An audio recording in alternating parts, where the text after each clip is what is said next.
Hello everyone, very very good evening. Welcome to Lakshya official education your door to the future. तो जैसा कि हमने decide किया था कि लूसेंट की क्लास हमारी मैराथन क्लास ही चलेगी और इस तरह से आपके एक एक करके सारे सब्जेक्ट्स लूसेंट के अंदर जो हैं वो कंप्लीट करवाने की कोशिश की जाएगी। और ये जो क्लास है वीक में 2 बार डिसाइड की गई थी। आप लोगों के ही हिसाब से एक क्लास हमारी संडे को होनी थी और एक क्लास हमारी थर्सडे को होनी थी। एक क्लास हमारी संडे को ऑलरेडी हो चुकी है जिसमें हम मध्यकालीन भारत के बहुत सारे टॉपिक क्लियर कर चुके हैं। दूसरी क्लास आज है चूंकि थर्सडे और आज हमारी लूसेंट की वीक की सेकेंड क्लास है। अब थर्सडे के बाद फिर से ये नेक्स्ट संडे को होगी। और पिछली बार की जो हमारी संडे की क्लास थी उसमें क्लास हमने 4 घंटे की रखी थी, लेकिन आप लोगों ने बोला कि हम थक जाते हैं, थोड़ा होता है, समझ सकती हूँ। इसलिए क्लास का टाइमिंग आप लोगों के ही हिसाब से हमने 4 से घटा करके 3 कर दिया। इसलिए आज की क्लास होगी आपकी 3 घंटे की, शाम 7 बजे से रात 10 बजे तक। तो रेडी हो जाइए, आपको पहले भी इन्फॉर्म कर दिया गया था। और अगर अभी तक आपने मध्यकालीन भारत का फर्स्ट वीडियो नहीं देखा है, मैराथन क्लास जो फर्स्ट हमारी चली थी वो नहीं देखी है, तो डिस्क्रिप्शन बॉक्स में आपको लिंक दे दी जाएगी, क्लिक करके आप देख सकते हैं। या फिर आप प्लेलिस्ट में जाएंगे, वहां पर आपको लूसेंट जीके की प्लेलिस्ट मिल जाएगी अलग से। उसमें हमने एंशिएंट हिस्ट्री कवर कर दिया है लूसेंट से, मध्यकालीन भारत के कुछ टॉपिक हमने क्लियर कर दिए हैं और मध्यकालीन भारत की सेकेंड मैराथन क्लास आज हमारी स्टार्ट हो रही है। वो हम आज वहां से स्टार्ट करेंगे जहां से हमने पिछली क्लास को खत्म किया था। याद कीजिए, पिछली क्लास को हमने कहां पर एंड किया था, कहां से छोड़ा था हमने?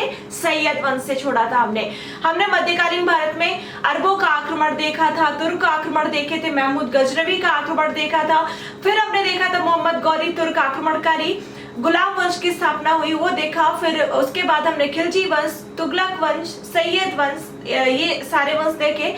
सैयद वंश के बाद दिल्ली सल्तनत में स्थापना होती है लोधी वंश की। सैयद वंश के बाद दिल्ली सल्तनत में स्थापना होती है लोधी वंश की।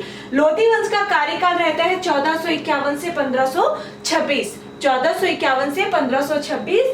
1526 को आता है बाबर और पानीपत के प्रथम युद्ध में लोधी वंश के अंतिम शासक से युद्ध होता है। पानीपत का जो प्रथम युद्ध होता है वो लोधी वंश के अंतिम शासक और बाबर के बीच होता है। हालांकि बाबर को बुलाया भी गया था इसीलिए ताकि ये वंश समाप्त हो सके। लोधी वंश के ही शासकों के रिश्तेदारों ने ही इनवाइट किया था बाबर को यहाँ पर युद्ध करने के लिए।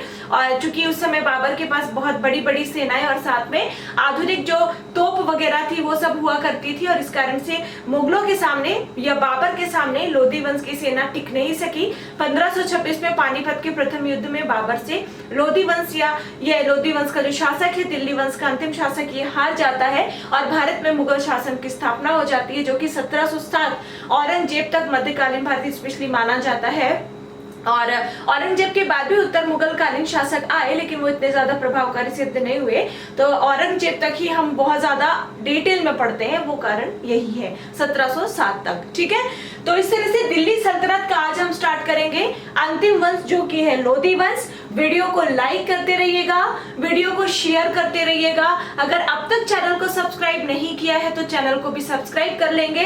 और मैं आपके लिए इतनी मेहनत कर रही हूँ तो आप भी मेहनत कर रहे हो, नो डाउट। आप बैठ के पढ़ रहे हो, इससे ज्यादा मेहनत कुछ हो ही नहीं सकती। और कहते हैं ना कि इस पूरी दुनिया में बैठ के एकाग्रचित होना बहुत सबसे बड़ा टास्क होता है। हमारा दिमाग जो है उसको शांत करना, कंट्रोल करना, तो समझ सकती हूँ। लेकिन एक बार एक लाइक देने से आपका कुछ नहीं जाएगा लेकिन मुझे बहुत कुछ मिल जाएगा, आप सभी का मुझे प्यार मिल जाएगा। तो चलिए स्टार्ट करते हैं हम। लोधी वंश 1451 से 1526 तक लोधी वंश का कार्यकाल रहा। लूसेंट खोल लेंगे अगर आपके पास होगी तो, नहीं है अगर लूसेंट तो कोई बात नहीं।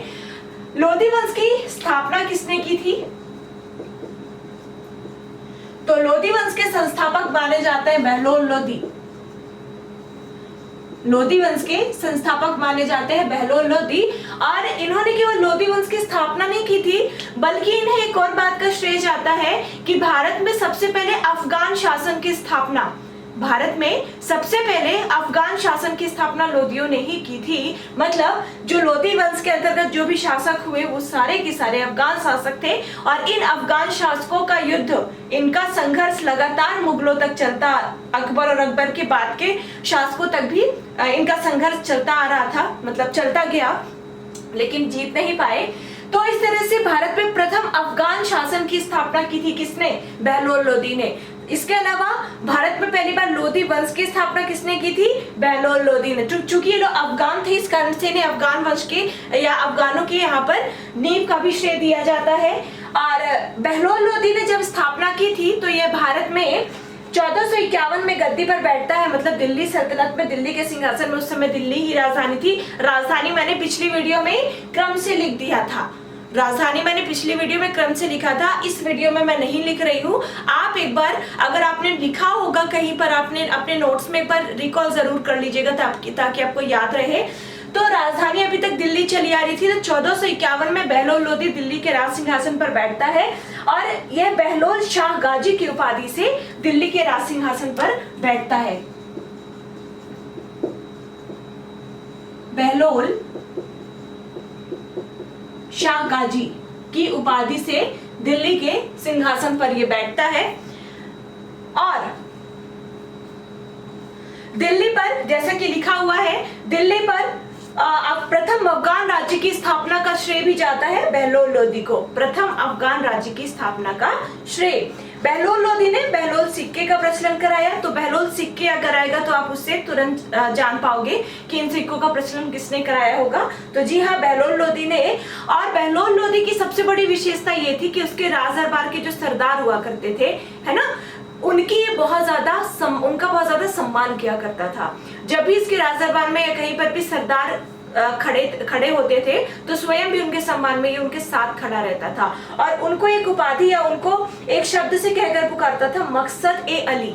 ठीक है, तो बहलोल लोधी के काल की एक प्रमुख बात ये थी कि ये अपने सरदारों को क्या कहता था? मकसद ए अली कहकर पुकारता था। उनके सम्मान में बहलोल लोधी ने ये नाम दिया था। और मकसद ए अली के अलावा वो जब सरदार अपने इसके सामने या फिर राज दरबार में खड़े रहते थे तो उनके सम्मान में बहलोल लोधी भी उनके साथ खड़ा रहता था। उसके बाद बहलोल लोधी का पुत्र निजाम खां 1489 ईस्वी में सुल्तान सिकंदर शाह की उपाधि से दिल्ली के राज सिंहासन पर बैठा, जिसे सिकंदर लोधी के नाम से भी जाना जाता है। तो बहलोल लोधी के बाद जो लोधी वंश का अगला शासक आता है वो आता है सिकंदर लोधी। बहलोल लोधी के बाद दिल्ली सल्तनत का अगला शासक था सिकंदर लोधी। सिकंदर लोधी किस नाम से बैठता है? सिकंदर लोधी कब बैठता है पहले ये देखेंगे। तो सिकंदर लोधी 1489 ईस्वी में दिल्ली के राज सिंहासन पर बैठता है और किस नाम से बैठता है? चूंकि इसका मूल नाम था निजाम खां और सुल्तान बनने के पश्चात निजाम खां से अपना नाम सिकंदर लोधी कर लेता है और ये जिस नाम से बैठता है वो नाम था सुल्तान सिकंदर शाह। इसकी उपाधि से ये बैठता है, जैसे बहलोल शाह गाजी की उपाधि से बहलोल लोधी राज सिंहासन पर बैठता है, उसी तरह से जो सिकंदर लोधी है ये सुल्तान सिकंदर शाह की उपाधि से बैठता है। सुल्तान सिकंदर शाह, ठीक है। और उसके बाद जो सिकंदर लोधी के बारे में सबसे महत्वपूर्ण या फिर ये कहा जा सकता है कि लोधी वंश में जो सबसे प्रमुख शासक रहा, जिसने कई सारे कार्य कराए, निर्माण कार्य कराए, ठीक है, प्रशासन में ध्यान दिया, वो सिकंदर लोधी ही था, जो कि 1489 में बैठता है।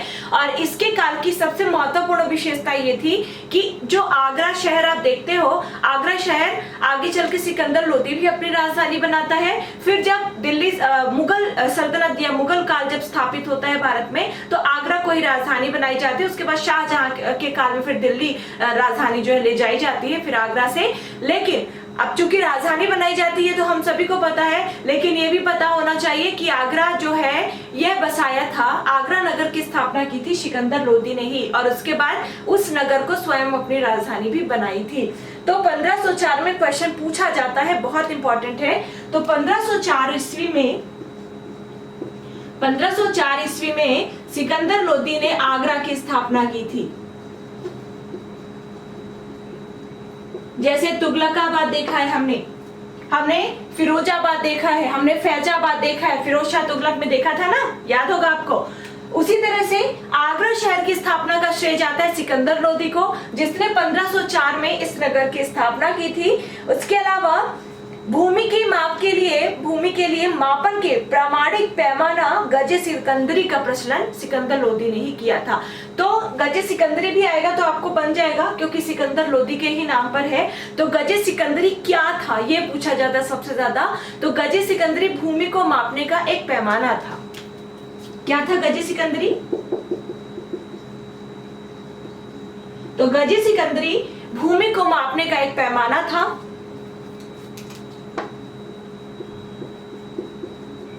भूमि मापन का यह पैमाना था। और इसका विकास सबसे पहले किसने किया था? तो इसका विकास सबसे पहले किया था सिकंदर लोदी ने। इस तरह से हमने सिकंदर लोदी के बारे में कुछ महत्वपूर्ण जो तथ्य देखे, उनमें से कुछ तथ्य हैं कि इसका मूल नाम था निजाम खां। 1489 में बहलोल लोदी का पुत्र जो कि निजाम खां था, 1489 में सुल्तान सिकंदर शाह की उपाधि से दिल्ली सल्तनत या लोदी वंश का अगला शासक बनता है। 1504 ईस्वी में ये आगरा की स्थापना करता है और उसे अपनी राजधानी बनाता है। तो आगरा की स्थापना करने वाला शासक कौन था? सिकंदर लोदी था। गजे सिकंदरी किसने स्थापना की है, इसका विकास किया, जो कि भूमि मापन का एक पैमाना था। तो आगरा की स्थापना तो हमने जान ली कि किसने किया था, सिकंदर लोदी ने किया था। अब अगर आपको याद हो, प्राचीन काल में एक व्यक्ति था जिसने दिल्ली की स्थापना की थी। इसका आंसर आप मुझे कमेंट बॉक्स में कमेंट करके जरूर बताना। और मैंने देखा है कि मैं जितने क्वेश्चन पूछती हूँ उस क्वेश्चन का मैं जवाब बोलती हूँ कि आप कमेंट बॉक्स में जाके देना। आप लोग जवाब नहीं देते, इससे ये प्रूफ होता है कि आप लोग ध्यान से वीडियो को नहीं देखते हो।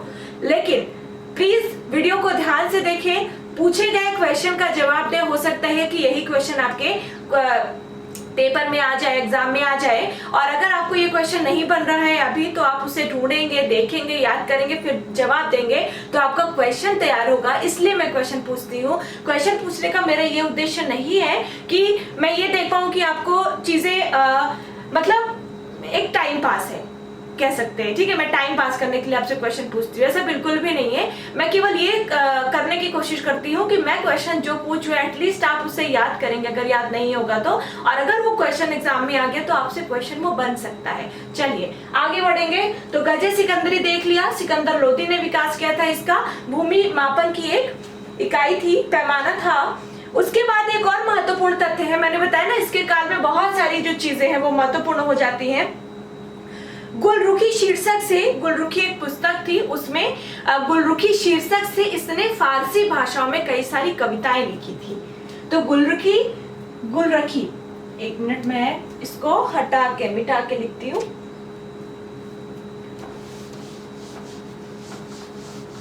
अभी सिकंदर लोदी ही चल रहा है।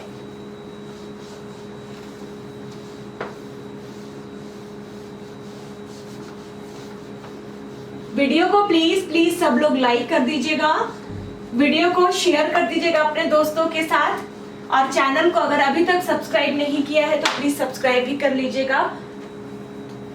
तो गुलरुखी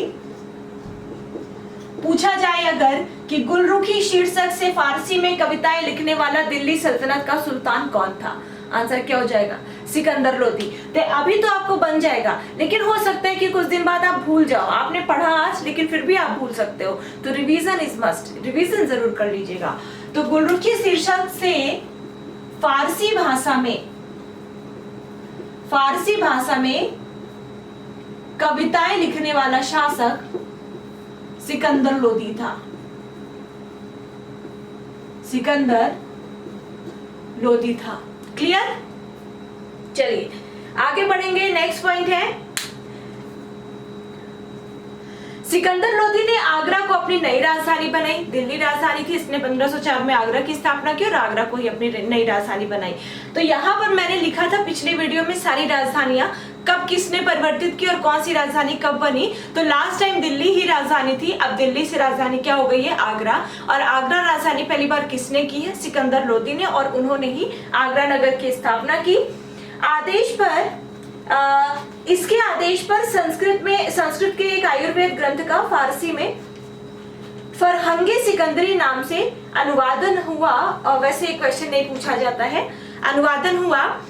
इसने, हाँ ये अब इम्पोर्टेंट है कि नगरकोट में एक ज्वालामुखी मंदिर हुआ करता था। उस मंदिर की मूर्ति को सिकंदर लोदी ने तोड़कर उसके मूर्तियों के टुकड़े को, जो टूट गया था, उनके टुकड़ों को कसाईयों को बांट दिया था मांस तौलने के लिए। तो सिकंदर लोदी के काल की एक ये भी बहुत बड़ी बात है कि ज्वालामुखी मंदिर का, या ज्वालामुखी मंदिर जो कि उस दौरान कहां पर स्थित थी, उस दौरान ये स्थित थी नगरकोट में। नगरकोट में, तो नगरकोट के ज्वालामुखी मंदिर की मूर्तियों को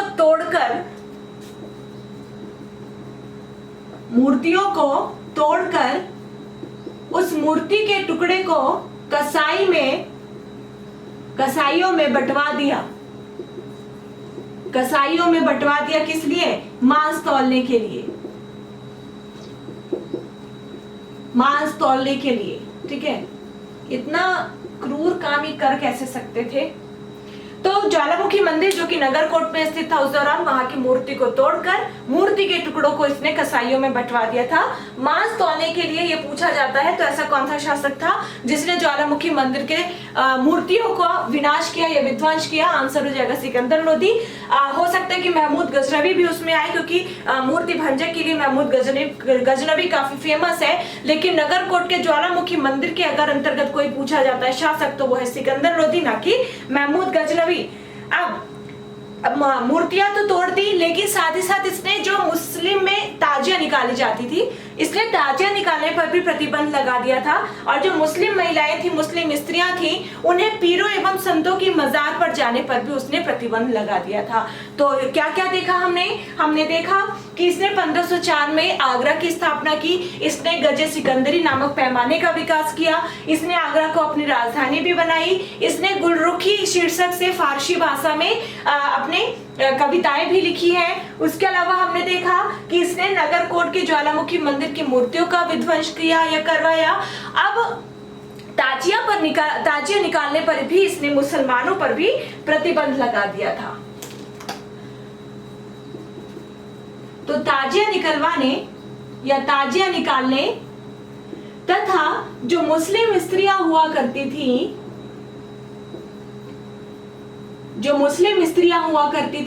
मुस्लिम स्त्रियों को पीरों एवं मजार पर जाने पर प्रतिबंध लगा दिया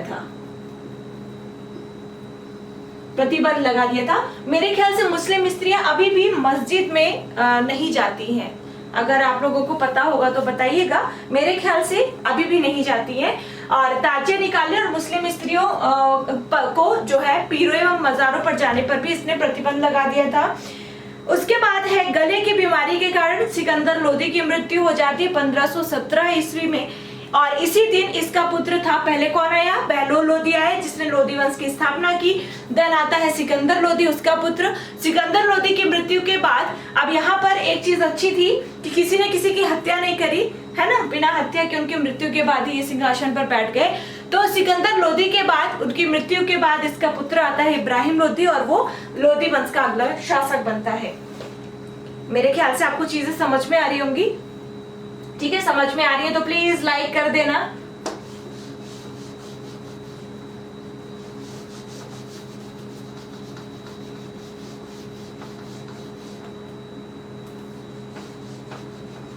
तो सिकंदर लोदी के बाद लोदी वंश का अगला शासक था, सिकंदर लोदी के बाद लोदी वंश का अगला शासक था इब्राहिम लोदी, जो कि सिकंदर लोदी का ही पुत्र था।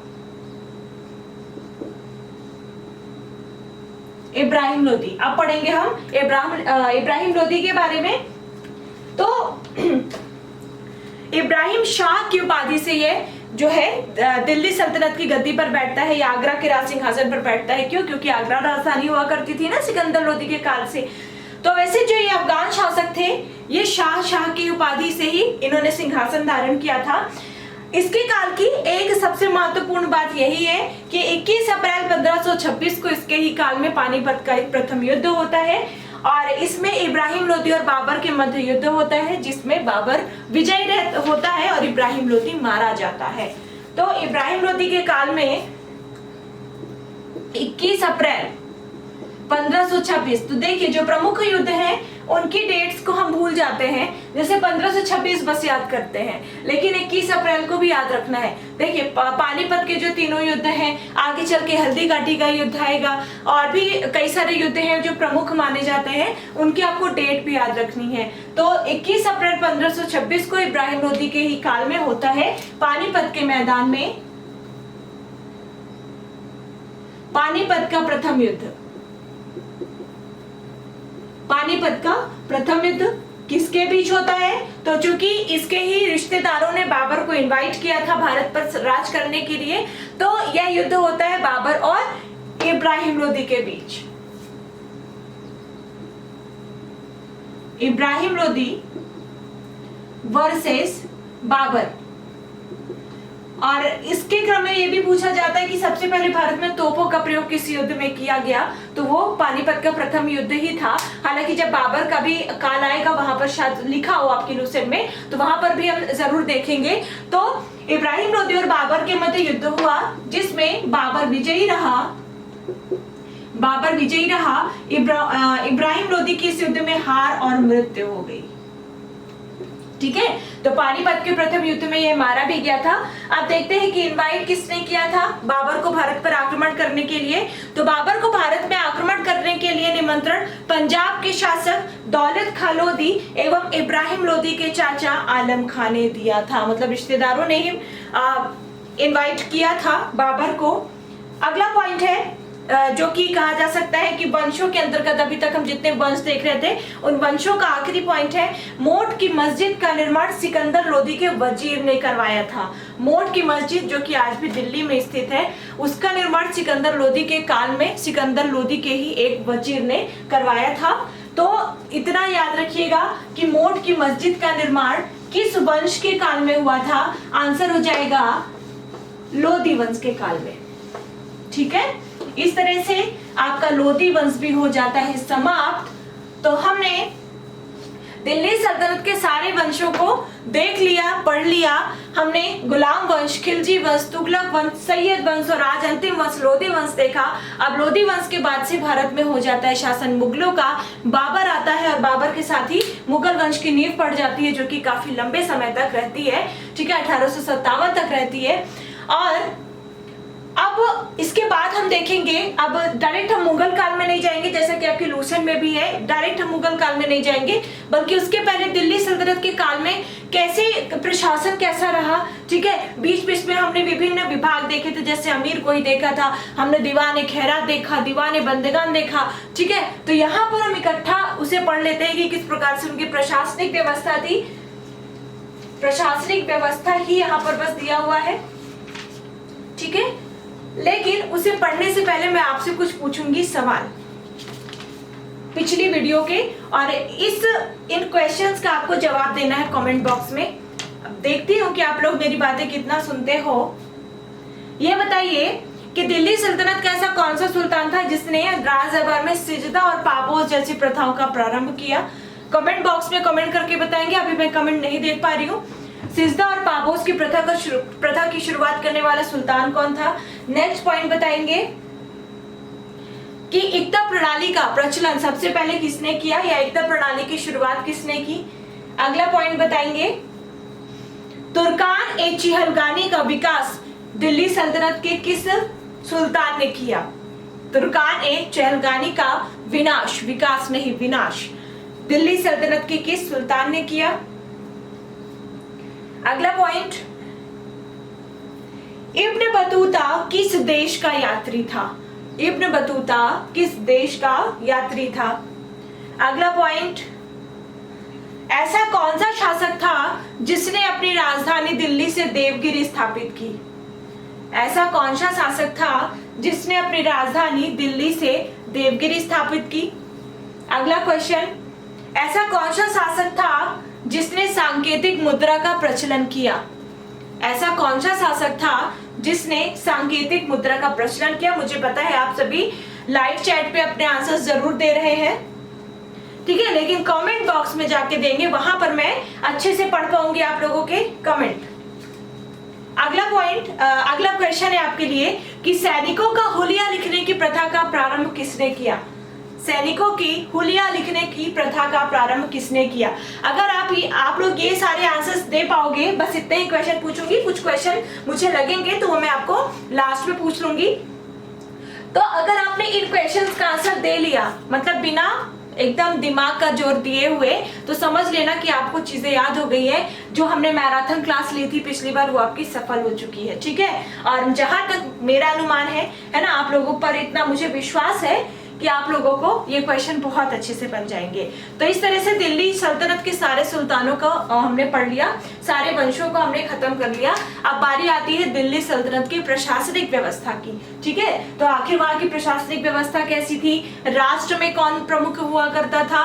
राष्ट्र भी आखिर आगे चल के विभाजित हुआ कि नहीं हुआ? विभाजन का मतलब है वहां की जो प्रशासनिक व्यवस्था उसे सुचारू रूप से चलाने के लिए कौन कौन से विभाग थे, उन विभागों के मंत्रियों को क्या कहा जाता था, वो हम देखते हैं।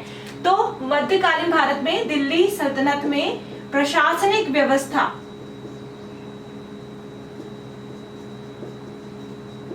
दिल्ली सल्तनत की प्रशासनिक व्यवस्था देखेंगे। प्रशासनिक व्यवस्था के अंतर्गत जो सर्वोच्च पद क्या, जो सबसे ऊंचे पायदान पर था, वो था राष्ट्र, या सर्वोच्च शक्ति कह सकते हैं। जो राष्ट्र था, जैसे वर्तमान का जो देश है हमारा भारत देश, जैसे तो भारत देश विभाजित है किसमें? राज्यों में। राज्य विभाजित है आगे चल करके जिलों में, संभागों में, फिर ग्रामों में, ठीक है। इसी तरह से यहाँ पर भी है। तो सर्वोच्च जो शक्ति थी जिसके पास वो होता था राष्ट्र, और राष्ट्र का प्रमुख ऑफ कोर्स सुल्तान ही होगा।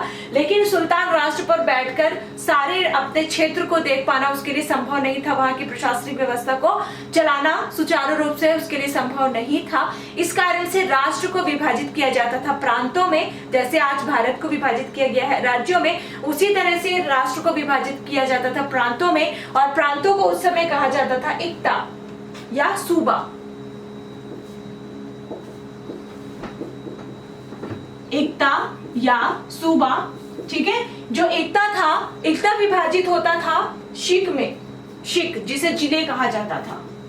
शिक का मतलब है जिला, एकता का मतलब है सूबा या प्रांत, सूबा या प्रांत। शिक का मतलब है यहाँ पर जिला।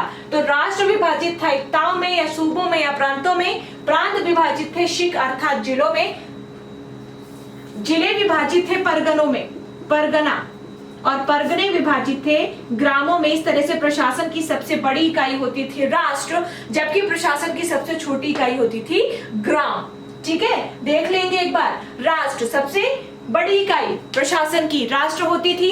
राष्ट्र विभाजित थे एकता अर्थात सूबों में, एकता जो है वो विभाजित हुआ करते थे शिक अर्थात जिलों में, शिक विभाजित होते थे परगनों अर्थात ग्रामों में, और इस तरह से प्रशासन की सबसे छोटी इकाई होती थी ग्राम। अगर राष्ट्र की बात की जाए तो राष्ट्र का प्रमुख कहलाता था सुल्तान, राष्ट्र का प्रमुख होता था सुल्तान।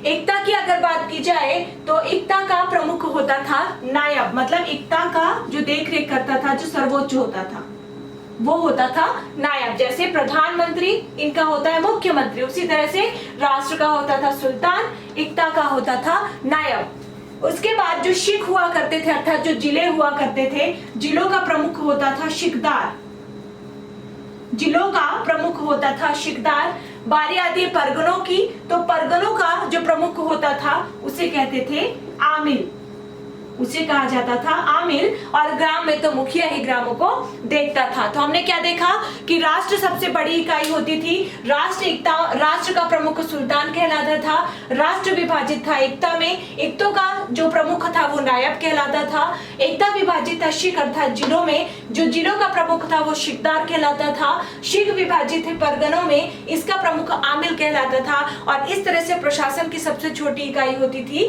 ग्राम, और ग्राम को मुखिया, आगे देखेंगे शायद इसके बारे में भी और चीजें लिखी हुई है, वो होता था। ठीक है, अब यहाँ पर हम सबसे पहले बात करेंगे राष्ट्र की। राष्ट्र के अंतर्गत कौन कौन से विभाग होते थे विभिन्न विभिन्न अलग अलग सुल्तानों के काल में। ठीक है, जैसे अमीर एक कोई होता था, दीवाने बंदगान होता था, दीवाने खैरात होता था। उसी तरह से राष्ट्र के अंतर्गत अलग अलग सुल्तानों के काल में अलग अलग जो है विभाग हुआ करते थे। तो अब सबसे पहले हम बात करेंगे राष्ट्र की। तो चलिए देखते हैं अब राष्ट्र। तो राष्ट्र के अंतर्गत सबसे पहले तो आपकी जो लूसेंट में लिखा गया है केंद्रीय प्रशासन का मुखिया। तो मुखिया कौन होता था, यहां पर भी हालांकि हमने लिख दिया है। तो मुखिया होता था सुल्तान। हर वंश में, है ना, हर वंश में या हर काल में अलग अलग जो भी वर्तमान उस समय सुल्तान होता था वही राष्ट्र का मुखिया कहलाता था। अब एक पॉइंट लिखा हुआ है कि बलबन एवं, इंपॉर्टेंट है, सुनिएगा ध्यान से, बलबन एवं अलाउद्दीन के समय अमीर प्रभावहीन हो गए। तो अमीर क्या थे ये हमने रजिया सुल्तान में समझा था, अगर आपको याद हो तो अमीर इसका मतलब क्या हुआ करता था कि जो अमीर होते थे उन्हें राज दरबार में या फिर उन्हें वंशों के जो भी शासक थे, है ना, उनके काल में अलग अलग महत्वपूर्ण पद प्राप्त हुआ करते थे। जो भी शासन के उच्च पद होते थे वो अमीरों को ही दिए जाते थे। लेकिन यहाँ पर लिखा है कि बलबन एवं अलाउद्दीन या अलाउद्दीन खिलजी के काल में अमीर प्रभावहीन हो गए थे। मतलब अमीरों को इतनी ज्यादा यहाँ पर वरीयता नहीं दी जाती थी, कोई भी पोस्ट दे दी जाती थी, जरूरी नहीं है कि उन्हें उच्च पद ही दिए जाए। लेकिन अमीरों का महत्व सबसे ज्यादा था तो वो था लोधी वंश, जहां पर था, है ना, लोधी वंश के काल में सबसे ज्यादा अमीरों का प्रभुत्व था या अमीरों का महत्व सर्वाधिक था। और यह इस बात से पता चलता है कि वह सरदारों और अमीरों की, बहलोल लोधी जो था वो सरदारों और अमीरों की बहुत सम्मान करता था। वो खड़े रहते थे, स्वयं भी खड़ा रहता था। इसका मतलब क्या है कि लोधी वंश के ही काल में अमीरों का सबसे ज्यादा प्रभाव था। तो सुल्तान के अलावा अमीरों का वर्चस्व हुआ करता था उस दौरान दिल्ली सल्तनत के काल में। लेकिन इन अमीरों का वर्चस्व खत्म हो जाता है या कम हो जाता है बलबन और अलाउद्दीन खिलजी के काल में।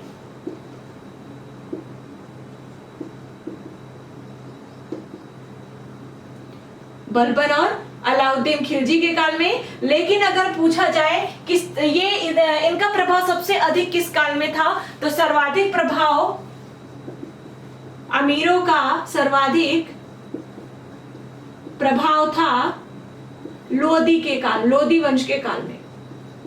इतना याद रखिएगा, ठीक है।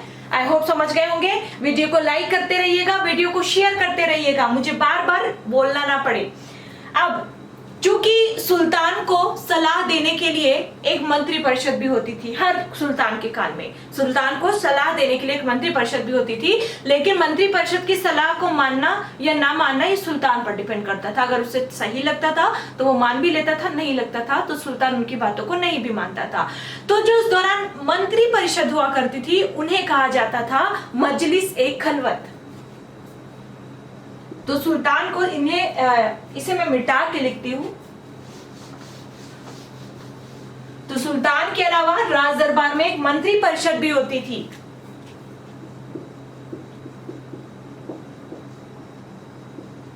मंत्री परिषद भी होती थी और मंत्री परिषद को उस दौरान क्या कहते थे, मजलिस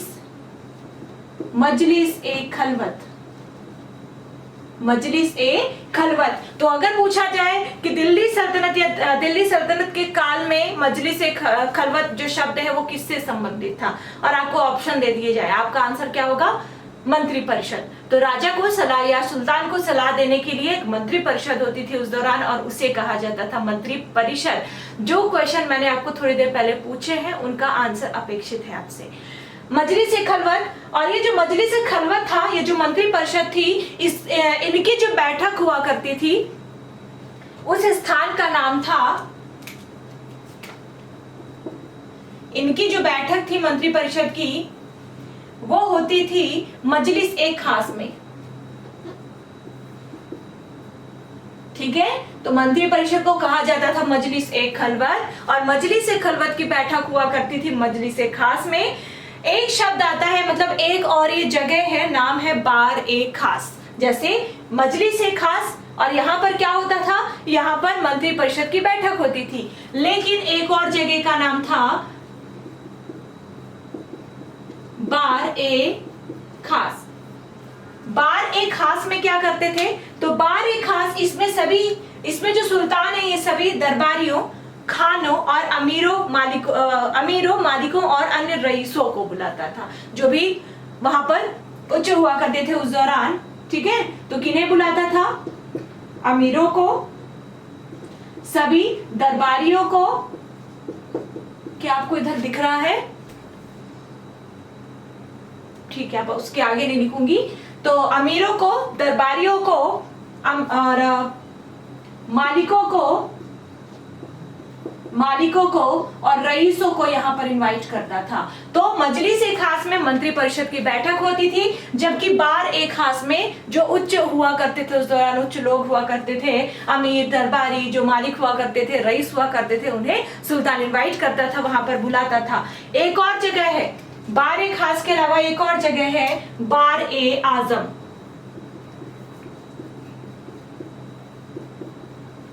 बार ए आजम में क्या होता था, तो सुल्तान अपने राजकीय कार्यों को, या सुल्तान अपने राजकीय कार्यों में से जो अधिकांश राजकीय कार्य हैं वो करता था बार ए आजम में।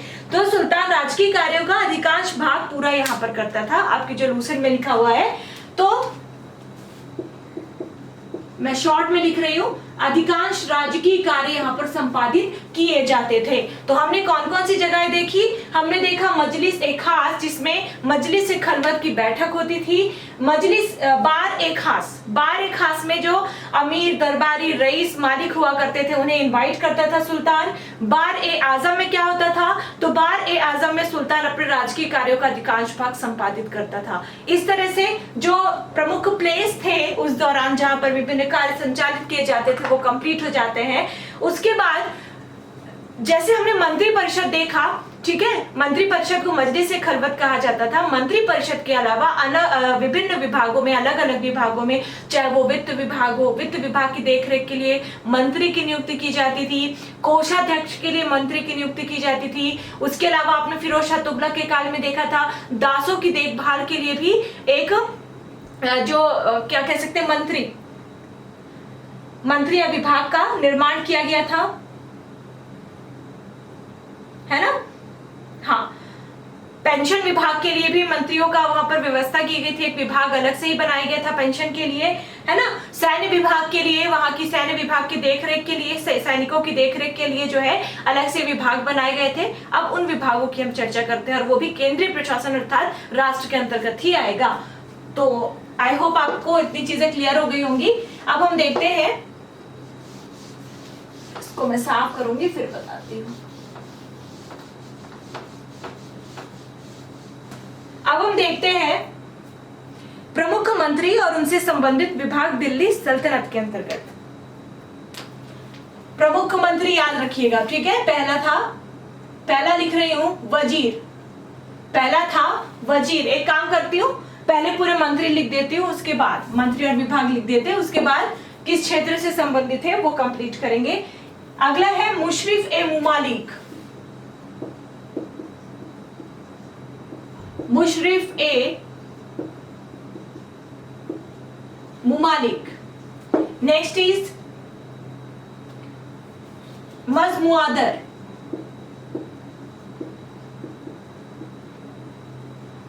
ये एक बार में याद नहीं होते हैं, किसी को भी नहीं होते, आपको भी नहीं होंगे, है ना। अगर आप ये सोच रहे हैं कि याद नहीं हो रहा है तो इसको आप कई बार पढ़ेंगे, अपने आप याद हो जाएंगे। Next is खजीन।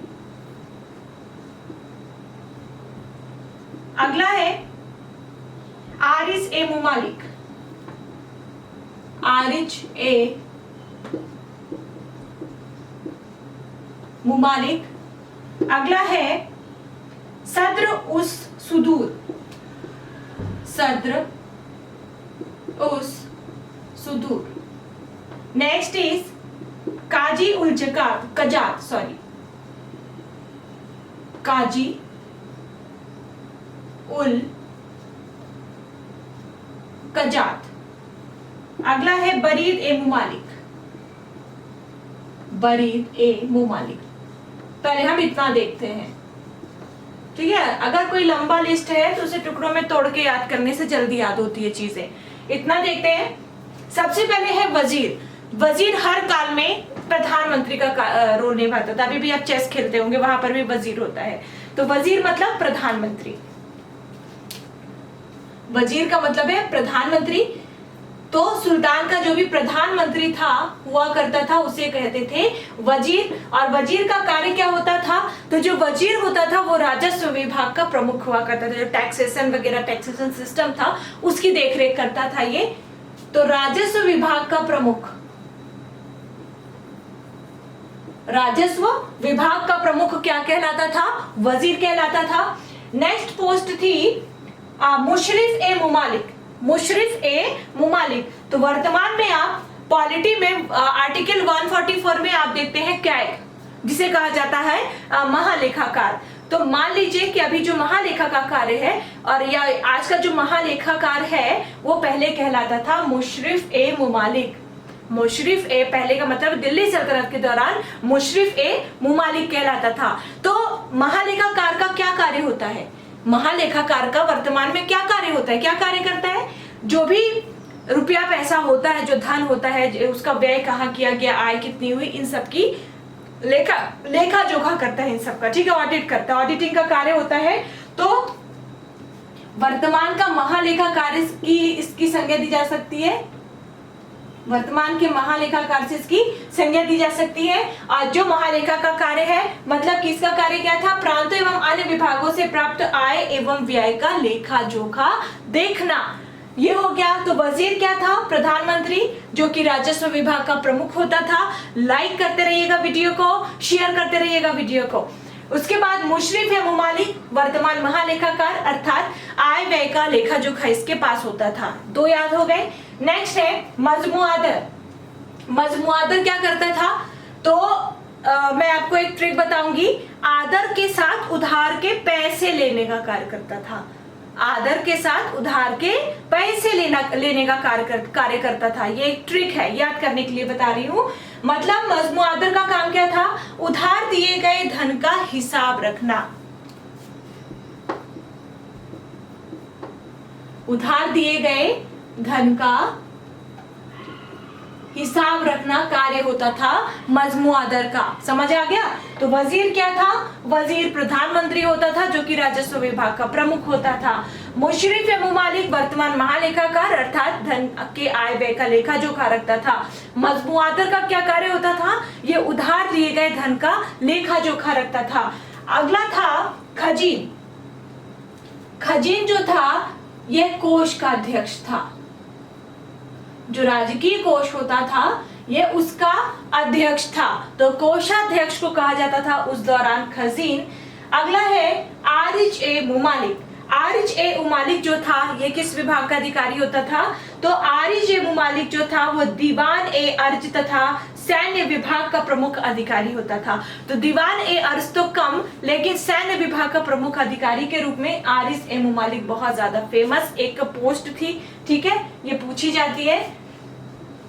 तो सैन्य विभाग के अधिकारी को उस दौरान क्या कहते थे? आरिज ए मुमालिक, या फिर दीवान ए अर्ज का प्रमुख। मुझे पता है मैंने आगे लिख दिया, वो आपको दिख नहीं रहा होगा, बट ट्राई टू अंडरस्टैंड। तो वजीर क्या था? प्रधानमंत्री। बार बार रिपीट कर रही हूं ताकि आपको याद हो जाए। मुशरिफ ए मुमालिक महालेखाकार था। मजमुआदर उधार दिए गए धन का हिसाब रखता था। खजीन कोषाध्यक्ष अर्थात कोष का अध्यक्ष होता था। आरिफ ए मुमालिक ये सैन्य विभाग का प्रमुख या फिर दीवान ए अर्ज का प्रमुख होता था। अगला था सद्र उस सुदूर। सद्र उस सुदूर का क्या कार्य था? तो जो भी दान विभाग था या जो धर्म विभाग था, पूजा पाठ का विभाग, ठीक है, तो जो धर्म विभाग था, जो दान विभाग था, इसका प्रमुख कहलाता था सद्र उस सुदूर। धर्म एवं दान विभाग का प्रमुख अधिकारी कहलाता था सद्र उस सुदूर। बताइए, वजीर रिपीट कीजिए। मतलब वजीर का मतलब प्रधानमंत्री, मुशरिफ या मुमालिक का मतलब महालेखाकार, मजमुआदर का कौन सा अधिकारी होता था? मजमुआदर उधार दिए गए धन का लेखा जोखा रखता था। खजीन या कोषाध्यक्ष होता था। आरिज ए मुमालिक ये सैन्य विभाग का प्रमुख होता था, दीवाने अर्ज का प्रमुख होता था। सद्र उसूदूर धर्म एवं दान विभाग का यह प्रमुख होता था। वीडियो को लाइक करते रहिए, वीडियो को शेयर करते रहिए, ठीक है। एटलीस्ट आपका ये क्लास खत्म होते होते कम से कम 500 लाइक तो आप लोग पहुंचा ही दिया करो शेयर करके। तो 500 लाइक का टारगेट है आज हमारा। देखती हूँ मेरा ये टारगेट कंप्लीट होता है कि नहीं होता है, तो प्लीज टारगेट तक पहुंचा दीजिएगा। नेक्स्ट था काजी उल कजात। काजी उल कजात क्या था? तो सुल्तान के बाद न्याय का प्रमुख अधिकारी होता था काजी उल कजात। वैसे तो सुल्तान ही प्रमुख विधायिका थी, प्रमुख कार्यपालिका का भी प्रमुख, न्यायपालिका का भी प्रमुख होता था। लेकिन अगर सुल्तान के बाद किसी का नंबर आता था न्याय विभाग में या न्याय अधिकारी में, तो उसका नाम था काजी उल कजात। तो न्याय विभाग का प्रमुख, न्याय विभाग का प्रमुख किसके बाद? लेकिन सुल्तान के बाद, है ना। अगर कोई ऐसा मामला आता था तो वो पहले काजी उल कजात संभालता था, अगर नहीं संभालता था तो फिर सुल्तान के पास भेजा जाता था। नेक्स्ट है वरीद ए मुमालिक। वरीद ए मुमालिक जो था यह गुप्तचर विभाग का प्रमुख अधिकारी होता था। गुप्तचर तो हर काल में होते थे, प्राचीन भारतीय इतिहास में भी और मध्यकालीन भारतीय इतिहास में इनके बिना कार्य ही नहीं होता था। तो गुप्तचर विभाग का प्रमुख जो था वो होता था वरीद ए मुमालिक। तो इस तरह से प्रमुख जो अधिकारी थे कुछ वो हमने देखे, अभी भी कुछ बचे हुए हैं, तो पहले हम इन्हें याद कर लेते हैं, एक बार फिर से याद करते हैं। तो सबसे पहले हमने देखा वजीर राजस्व विभाग का प्रमुख था, इसे प्रधानमंत्री भी कहा जाता था। देन हमने देखा मुशरिफ ए मुमालिक जो कि महालेखाकार होता था।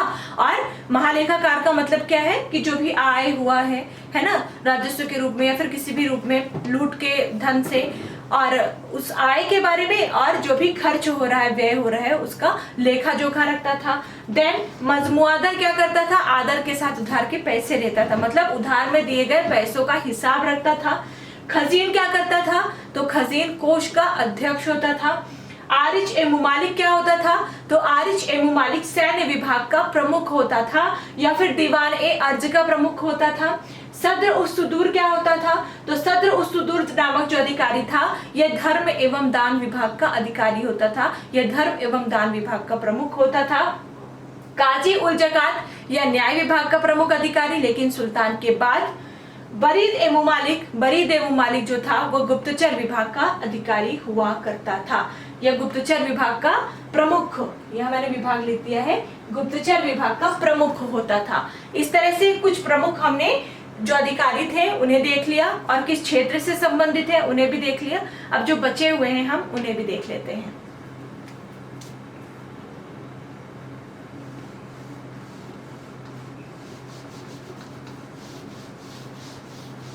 ठीक है, तो 2-3 बार आप इसे रिपीट कर लेना, आपको याद हो जाएगा।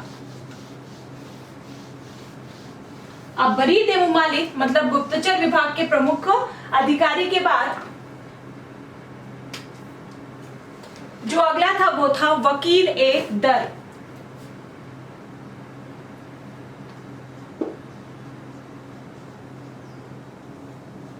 वकील ए दर।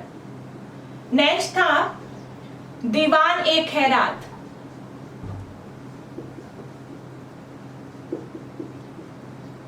दीवान ए खैरात। अगला है दीवान ए बंदगान और आखिरी है दीवान ए इस्तिहाक। दीवान ए इस्तिहाक। ठीक है, वकील ए दर, दीवान ए खैरात, दीवान ए बंदगान और दीवान ए इस्तिहाक। आप देखते हैं ये जो 4 है ये किन क्षेत्रों से संबंधित है। वकील ए दर सुल्तान की व्यक्तिगत सेवाओं का देख रेख करता था। व्यक्तिगत जो भी सेवाएं होती थी सुल्तान की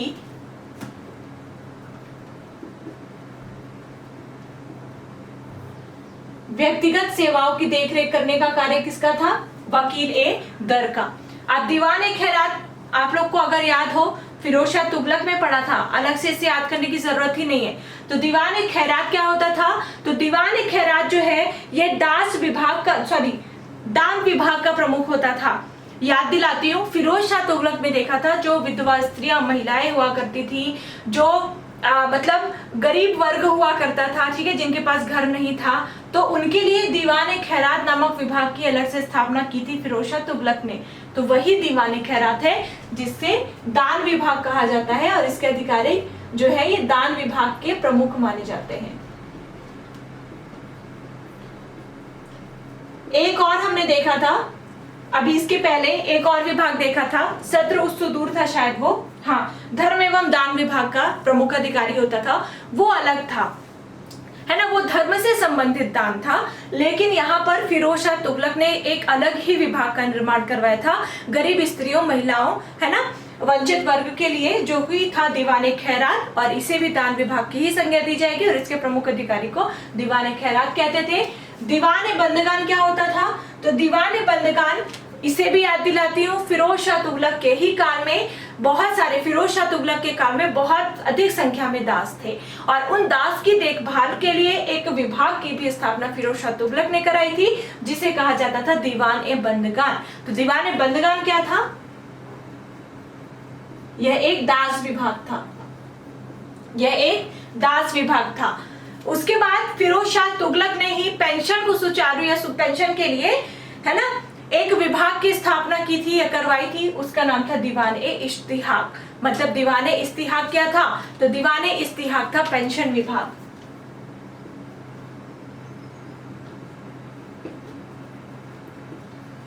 दीवान ए इश्तिहाक था पेंशन विभाग। तो हमने क्या क्या देखा? वकील ए दर सुल्तान की व्यक्तिगत सेवाओं के लिए नियुक्त किया जाता था। दीवान ए खैरात एक दान विभाग था। दीवान ए बंदगान एक दास विभाग था, जबकि दीवान ए इश्तिहाक पेंशन विभाग था। ठीक है, तो दिल्ली सल्तनत के अंतर्गत जो प्रमुख विभाग थे, जो प्रमुख अधिकारी थे, वो हमने पढ़ लिए हैं। अब मैं आपसे पूछूंगी,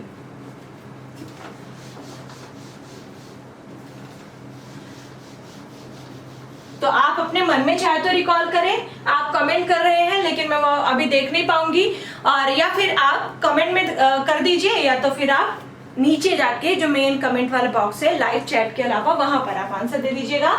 तो चलिए, या फिर अपने मन में रिकॉल कीजिए और कोशिश कीजिए, देखिए कि आपको याद हुआ है कि नहीं याद हुआ है। काजी उल जकात किस क्षेत्र से संबंधित अधिकारी था? काजी उल जकात। नेक्स्ट इज मजमुआदर किससे संबंधित था? अगला है आरिज ए मुमालिक किस क्षेत्र से संबंधित प्रमुख अधिकारी था? अगला है सद्र उस सुदूर किस क्षेत्र से संबंधित अधिकारी था? अगला है वकील दर किस क्षेत्र से संबंधित था? अगला है दीवान ए बंदगान क्या था? अगला है खजीन क्या होता था, है ना, या किस क्षेत्र से संबंधित था? अगला है वजीर का क्या कार्य होता था? तो इन क्वेश्चंस के आंसर या तो आप अपने मन में रिकॉल कर लीजिए, अगर याद है तो ठीक है, अगर नहीं याद है तो वीडियो खत्म होने के बाद एक बार वीडियो को देख के और एक बार फिर से याद करने की कोशिश करिए। और अगर याद है ना, ये तो नहीं याद वाला केस था, अगर याद है तो कमेंट बॉक्स में जाके इन सारे क्वेश्चंस के आप आंसर जरूर दे देना। चलिए, ये प्रमुख विभाग थे। अब उसके आगे एक बॉक्स है, महत्वपूर्ण बॉक्स है, इंपॉर्टेंट है, जिसमें लिखा हुआ है एक और विभाग और दूसरी ओर उस विभाग की स्थापना करने वाले सुल्तानों का नाम दिया है। और मेरे ख्याल से आपको ये सारे याद भी होंगे क्योंकि हमने बहुत अच्छे से पढ़ा है। जैसे पहला विभाग दिया हुआ है दीवान ए मुस्तक राज। बाप रे, मुस्तक राज कैसा हो गया? तो दीवान ए मुस्तक राज, याद कीजिए, दीवान ए मुस्तक राज नामक विभाग की स्थापना किस सुल्तान के काल में हमने देखी थी?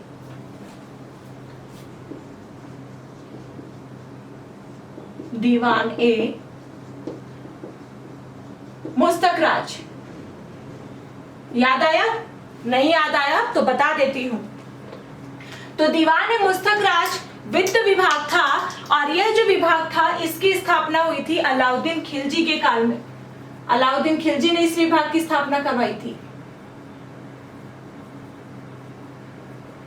अलाउद्दीन खिलजी, ठीक है। नहीं भी याद है तो कोई बात नहीं, याद कीजिए। नेक्स्ट है अगला जो विभाग है, वीडियो को लाइक करते रहिए और वीडियो को शेयर भी करते रहिए अपने दोस्तों के साथ। अगला जो विभाग है वो है दीवान ए कोही। ये तो याद ही होगा, दीवान ए कोही तो याद ही होगा। तो दीवान ए कोही की स्थापना किसने की थी? यह कैसा विभाग था, किस क्षेत्र से संबंधित था? याद कीजिए, दीवान ए कोही जो था यह कृषि विभाग था, ठीक है, कृषि से संबंधित था, और इसकी स्थापना की थी मोहम्मद बिन तुगलक ने। तो जहां एक और दीवान मुस्तक राज की स्थापना अलाउद्दीन खिलजी ने की थी, वहीं दूसरी ओर दीवान कोही की स्थापना का श्रेय जाता है मोहम्मद बिन तुगलक को। अगला विभाग था दीवान ए अर्ज। दीवान ए अर्ज, और दीवान ए अर्ज की स्थापना की थी बलबन ने। किसने की थी? बलबन ने। उसके बाद दीवान ए बंदगान, ये बन जाएगा। दीवान ए खैरात, ये भी बन जाएगा। दीवान ए इस्तिहाक, ये भी बन जाएगा। इन तीनों ही विभागों की स्थापना की थी फिरोज शाह तुगलक ने। तो ये जो तीन थे ये याद कर लीजिए, और जो लास्ट के तीन है वो तो आपको याद ही है। दीवान ए मुस्तक राज जो कि एक वित्त विभाग था, इसकी स्थापना अलाउद्दीन खिलजी के द्वारा की गई। दीवान ए कोही जो कि एक कृषि विभाग था, स्थापना की गई थी मोहम्मद बिन तुगलक के द्वारा। दीवान ए अर्ज है ना, जो कि एक सैन्य विभाग था। अभी कुछ देर पहले हमने इससे संबंधित एक अधिकारी का नाम भी पढ़ा है। तो दीवान ए अर्ज की स्थापना की थी जो कि एक सैन्य विभाग था, बलबन ने, गयासुद्दीन बलबन, जो कि गुलाम वंश का शासक था, ठीक है। तो इस तरह से प्रमुख जो विभाग थे और उन्हें बनाने वाले जो सुल्तान थे ये भी कंप्लीट हो जाते हैं। अब अगला जो पॉइंट है वो लिखा हुआ है कि दिल्ली सल्तनत अनेक प्रांतों में बटा हुआ था, जिसे इक्ता या सूबा कहा जाता था। मैंने आपको पहले ही बता दिया कि प्रशासन की सबसे बड़ी इकाई होती थी राष्ट्र, और जो राष्ट्र था ये इक्ता या सूबों में बटा हुआ था, जिन्हें प्रांत के नाम से जिन्हें जाना जाता था, ठीक है। मतलब वर्तमान जो प्रांत है, प्रांत कह सकते हैं, उन्हें पहले इक्ता या सूबा कहा जाता था दिल्ली सल्तनत के काल में। यहाँ का शासन नायब, कौन था प्रमुख इक्ता का? नायब या वली या मुफ्ती द्वारा संचालित होता था। उसके बाद अगला पॉइंट दिया हुआ है कि इक्ताओं को शिकों या जिलों में विभाजित किया गया था। तो इक्ता देखिए किसमें विभाजित है, शिकों में या फिर जिलों में। जहां का प्रमुख अधिकारी शिकदार होता था, जो एक सैनिक अधिकारी था। शिक प्रमुख कौन है? शिकदार, और ये जो शिकदार था ये एक सैनिक अधिकारी हुआ करता था, ठीक है। फिर शिकों को, और नीचे आइए, पिंक बॉक्स को छोड़ देते हैं अभी। शिकों को परगनों में विभाजित किया गया था। आमिल परगने का प्रमुख अधिकारी होता था, और मुशरिफ लगान को निश्चित करने वाला अधिकारी होता था। मुशरिफ तो शायद हमने ऊपर देखा भी है, नहीं देखा है तो याद रखिएगा। एक मुशरिफ नामक अधिकारी होता था, वो लगान को निश्चित करता था, ठीक है। फिर उसके बाद है एक शहर या 100 गांवों के शासन की देखरेख अमीर ए सदा नामक अधिकारी करता था। वैसे ये इतनी ज्यादा डिटेल में मतलब अमीर ए सदा वगैरह नहीं, इतना भी अगर आप पढ़ लेंगे तो आपको याद रहेगा। जैसे ये परगना है ना, और उसके नीचे हमने ग्राम लिखा है, तो विभिन्न ग्रामों का समूह जो होता था उसकी देखरेख करता था अमीर ए सदा। अमीर ए सदा। प्रशासन की सबसे छोटी इकाई होती थी ग्राम। क्या होती थी? ग्राम होती थी। अब इसके अलावा यहाँ पर कुछ राजस्व व्यवस्थाएं, जो कर टैक्स सिस्टम था, ठीक है, वो लिखा हुआ है कि कौन कौन से टैक्स होते थे, किस क्षेत्र से संबंधित होते थे। अब हम उन्हें देख लेते हैं, ठीक है। एक्चुअली थोड़ी सी मेरी तबीयत ठीक नहीं लग रही है, इस वजह से मैं कुछ भी बोल जाती हूँ, डोंट माइंड। चलिए देखते हैं फिर राजस्व व्यवस्था। तो अब देख लेते हैं हम सल्तनत कालीन राजस्व व्यवस्था।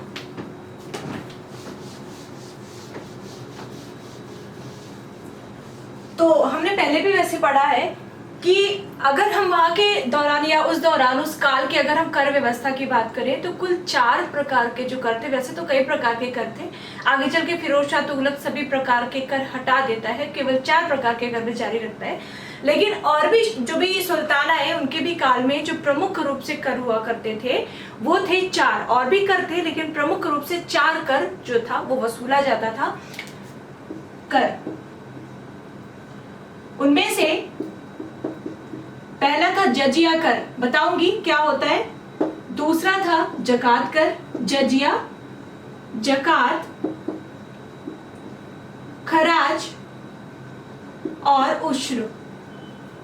जजिया, जकात, खराज और उश्र। तो जजिया और जकात ये जो 2 कर थे ना, ये धार्मिक कर हुआ करते थे। जजिया और जकात जो था ये दोनों धार्मिक कर हुआ करते थे। इनमें से जो जजिया था, जजिया कर गैर मुसलमानों पर आरोपित किया जाता था। गैर मुसलमानों के द्वारा वसूला जाता था और यह एक धार्मिक कर था। उसके बाद जो जकात था यह भी एक धार्मिक कर था, लेकिन यह मुसलमानों से वसूला जाता था। तो ये मुस्लिम्स का धार्मिक कर था, यह एक मुसलमानों का धार्मिक कर था। तो जजिया गैर मुसलमानों के द्वारा वसूला जाता, गैर मुसलमानों से वसूला जाने वाला धार्मिक कर था, जबकि जकात मुस्लिमों से वसूल किया जाने वाला धार्मिक कर था। उसके बाद जो खराज और उस्र थे ये दोनों नॉर्मल कर थे, अर्थात भूमि कर थे। जो खराज था ये गैर मुसलमानों से लिया जाता था और ये जो उस्र था ये मुसलमानों से लिया जाता था। तो जजिया और जकात धार्मिक कर थे और खराज और उस्र जो थे ये भूमि कर थे। जजिया जहां पर गैर मुसलमानों से वसूला जाता था, वहीं जकात मुसलमानों से वसूला जाता था। ये जो दोनों भूमि कर थे उनमें से खराज गैर मुसलमानों से वसूला जाने वाला भूमि कर था, जबकि जो उश्र था ये मुसलमानों से वसूला जाने वाला भूमि कर था। तो ये गैर मुसलमानों से वसूला जाने वाला भूमि कर था, भूमि कर, ठीक है, लैंड टैक्स, और ये मुसलमानों से वसूला जाने वाला भूमि कर था। समझ आ गया। तो ये 4 प्रकार के जो कर थे ये प्रमुख रूप से आय के प्रमुख साधन हुआ करते थे, और जितने भी दिल्ली सल्तनत के सुल्तान थे सभी सुल्तानों के काल में ये 4 कर वसूले जाते थे। फिर से याद रखिए, जजिया कर गैर मुसलमानों से वसूला जाने वाला धार्मिक कर था, जकात मुसलमानों से वसूला जाने वाला धार्मिक कर था, खराज गैर मुसलमानों से वसूला जाने वाला भूमि कर था, जबकि उश्र मुसलमानों से वसूला जाने वाला भूमि कर था। इसके अलावा एक और कर था, उसका नाम था खम्स। खम्स क्या था? तो खम्स जो था वो बेसिकली होता था लूट का कर, लूट जो होती थी, ठीक है, और उसमें जो कर जो डिवाइड रहता था अभी बताती हूँ। तो मान लीजिए अगर जो क्षेत्र है या जो साम्राज्य है वहां पर किसी व्यक्ति ने कहीं पर लूट की या फिर उन्हें कहीं पर कुछ खजाना मिल गया, तो इन सब में भी जो लूट का भाग था या फिर जो खजाना था उन सब में भी कुछ भाग सुल्तान को देना पड़ता था कर के रूप में। तो खम्स क्या था? वैसे तो बोला जाता है ये लूट का कर था। तो फिरोज शाह तुगलक के अलावा जो सभी सुल्तान थे, है ना, जो सभी सुल्तान थे ये खम्स के रूप में 4/5 भाग दिया करते थे। 4/5 भाग का क्या मतलब है कि जैसे मान लीजिए कि लूट के रूप में अगर 100 दिनार या 100 मुद्राएं मिली हैं या 100 मुद्राएं लूटी गई हैं, तो 100 में से 100 का जो चौथा भाग है वो किसका होगा? 100 का जो चौथा भाग है ये होता था सुल्तान का, ये होता था सुल्तान का। जबकि जो फिरोज शाह तुगलक था, फिरोज शाह तुगलक के काल में यह जो लूट का कर था यह 4/5 से घटा के कितना कर दिया गया था? 1/5 कर दिया गया था, ठीक है। जैसे यहाँ पर मैं अगर बात करूं तो 100 में से 75 मुद्राएं फिरोज शाह तुगलक के अलावा जो सुल्तान थे वो सुल्तान खम्स के रूप में 100 में से 75 मुद्रा लेते थे, ठीक है, और बची हुई 25 मुद्राएं उनकी होती थी जिन्होंने धन लूटा है या खजाना जिनको प्राप्त हुआ है। लेकिन जो फिरोज शाह तुगलक था, फिरोज शाह तुगलक ने अपने काल में जो खम्स या लूट का जो धन था उसमें जो कर था उसका उसे घटाकर 1/5 से 1/5 कर दिया। मतलब अब इसे 100 में से 75 नहीं लेता था, मतलब अब फिरोज शाह तुगलक को 100 में से 75 नहीं दिया जाता था, बल्कि सिर्फ 25 दिया जाता था। 75 जो लूट करते थे उनका होता था, तो इसे कहा जाता था खम्स। तो इस तरह से कुछ प्रमुख कर जजिया, जकात, खराज, उशर, खम्स जैसे करों से राज्य की आय होती थी, है ना, और ये राज्य की आय के प्रमुख साधन थे।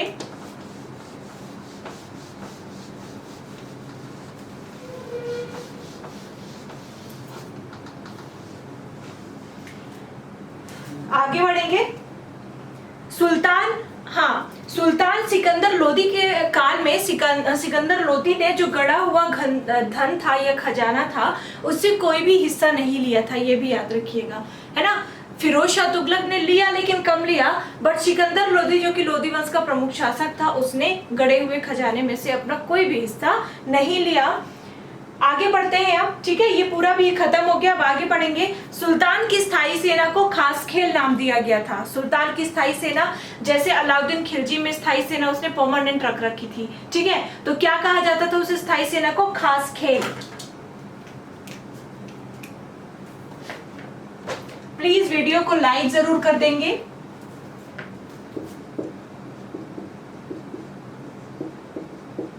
स्थायी सेना को कहते थे खास खेल, ठीक है।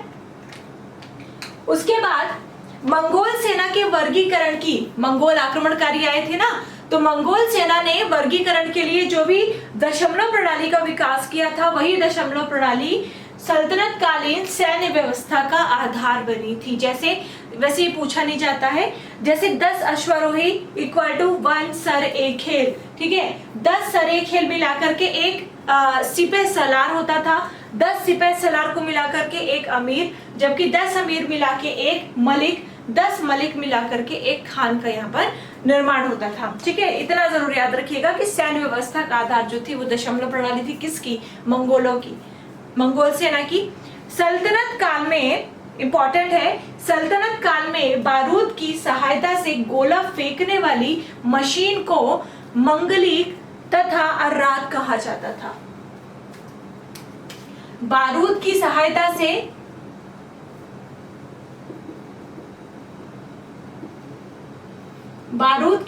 से गोला फेंकने वाली मशीन,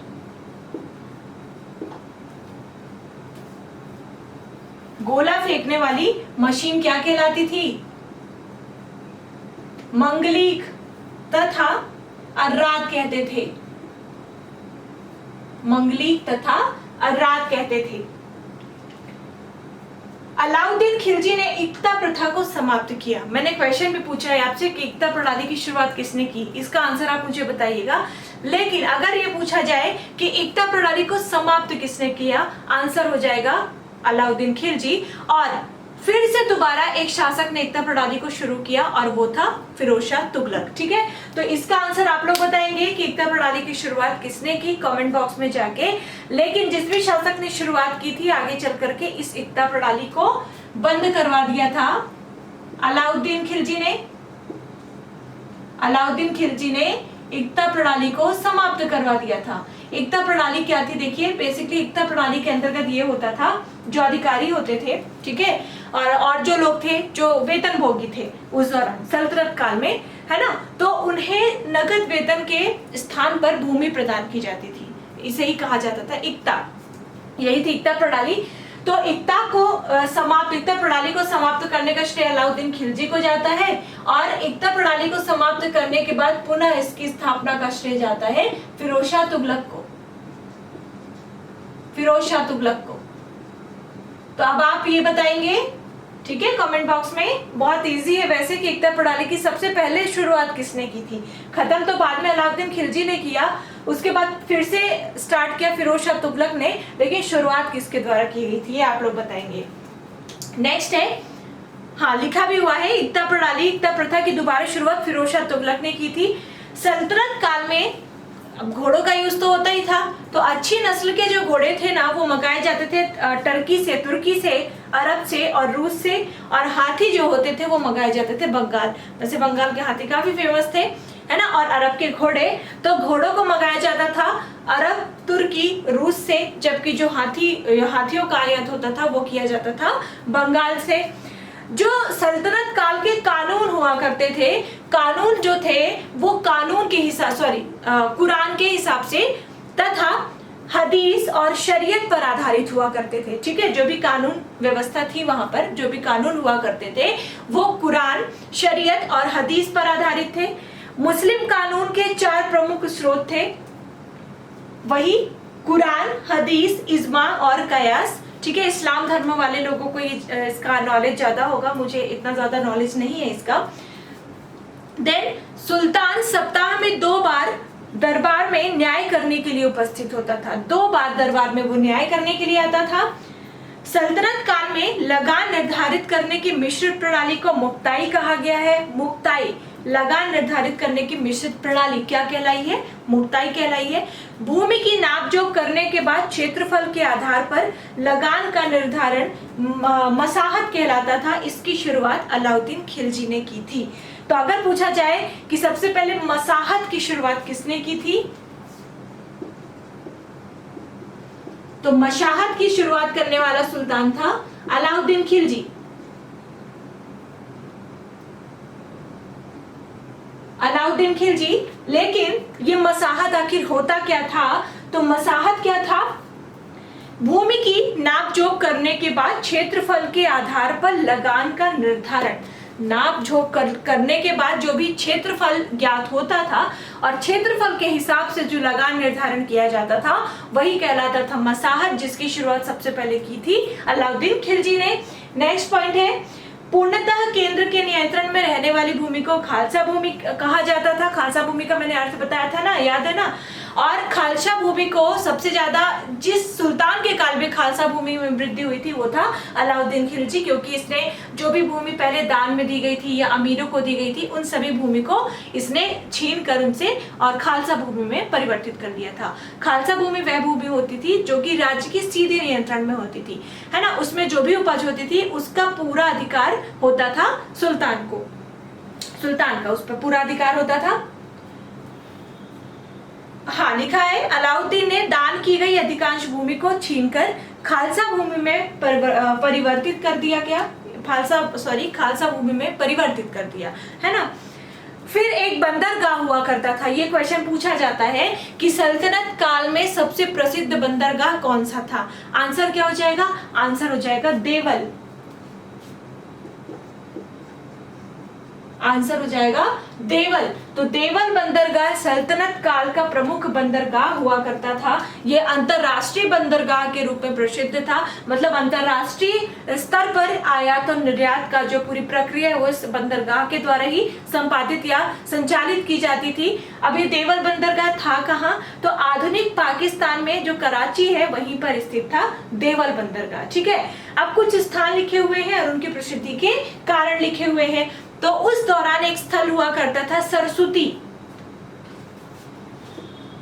सरस्वती नहीं, सरस्वती। तो ये जो सरस्वती था ये अच्छे किस्म के चावल के लिए प्रसिद्ध था। यहाँ पर चावल जो था वो बहुत ही अच्छी किस्म का हुआ करता था सरस्वती में, इस कारण से यह प्रसिद्ध था। एक स्थान था अनहिलवाड़ा। यहाँ पर मैं इसको मिटा देती हूँ पहले।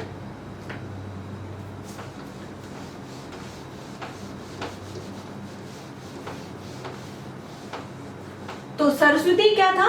अच्छे चावल या अच्छे किस्म के चावल के लिए प्रसिद्ध था। एक स्थल था अनहिलवाड़ा गुजरात में। तो अनहिलवाड़ा किस लिए प्रसिद्ध था? अनहिलवाड़ा व्यापारियों का तीर्थ स्थल के रूप में जाना जाता था। ठीक है, व्यापार बहुत होता था वहां पर, इस कारण से इसे व्यापारियों का तीर्थ स्थल भी कहते थे। एक है सतगांव।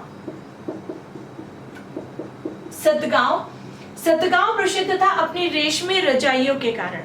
बताइए, रेशमी रजाइयां भी बनती थी, तो अपनी रेशमी रजाइयों के कारण प्रसिद्ध था सतगांव। सरस्वती अपने अच्छी किस्म के चावल के कारण प्रसिद्ध था, जबकि जो अनहिलवाड़ा था ये व्यापारियों का तीर्थ कहा जाता था। आगरा किस लिए प्रसिद्ध था? जो इनकी राजधानी भी थी। तो आगरा नील उत्पादन के लिए प्रसिद्ध था। आगरा प्रसिद्ध था नील उत्पादन के लिए। बनारस किस लिए प्रसिद्ध था?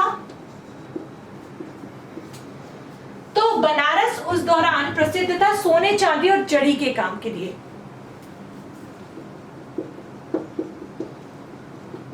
सोने चांदी के काम के लिए प्रसिद्ध था बनारस। तो क्या देखा हमने कि सल्तनत काल में कुछ प्रमुख स्थल थे जो कि अपनी अलग ही उनकी प्रसिद्धि का कारण उनका अलग एक विशेष महत्व था। तो सरस्वती जो था वो अपने अच्छी किस्म के लिए, उत्तम किस्म के चावल के लिए प्रसिद्ध था। अनिर्वाणा व्यापारियों का तीर्थ कहा जाता था। सतगांव जो था ये अपनी रेशमी रजाइयों के लिए प्रसिद्ध था। आगरा नील उत्पादन के लिए प्रसिद्ध था और बनारस सोने चांदी और जड़ाऊ काम के लिए प्रसिद्ध था। इस तरह से आपका लूसेंट से दिल्ली सल्तनत हो जाता है कंप्लीट। अब हम बढ़ेंगे आगे।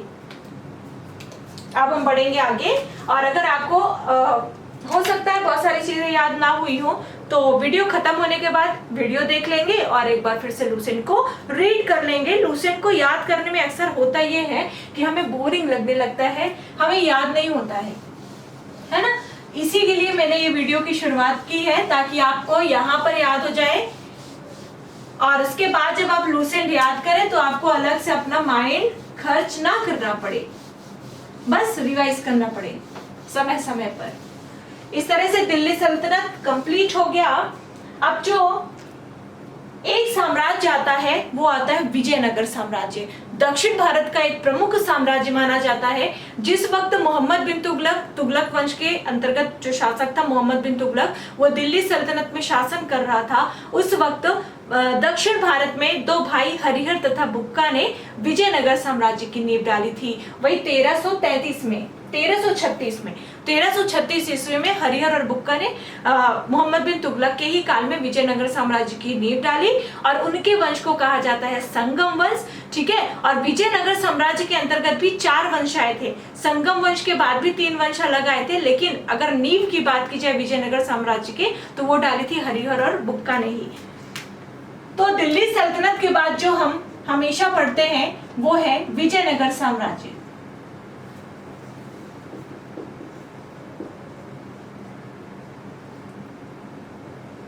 विजयनगर साम्राज्य। तो चलिए विजयनगर साम्राज्य को पढ़ लेते हैं। क्वेश्चन इससे पूछे जाते हैं क्योंकि कृष्णदेवराय शासक थे, ठीक है, उनके बारे में क्वेश्चन पूछा जाता है। हरिहर और बुक्का के बारे में क्वेश्चन पूछा जाता है। तो चलिए लूसेंट से स्टार्ट करते हैं, देखते हैं क्या क्या चीजें दी हुई है। तो विजयनगर साम्राज्य की स्थापना जैसा कि मैंने बताया 1336 ईस्वी में हरिहर एवं बुक्का नामक 2 भाइयों ने की थी, जो 5 भाइयों के परिवार के अंग थे। तो स्थापना किसने की थी?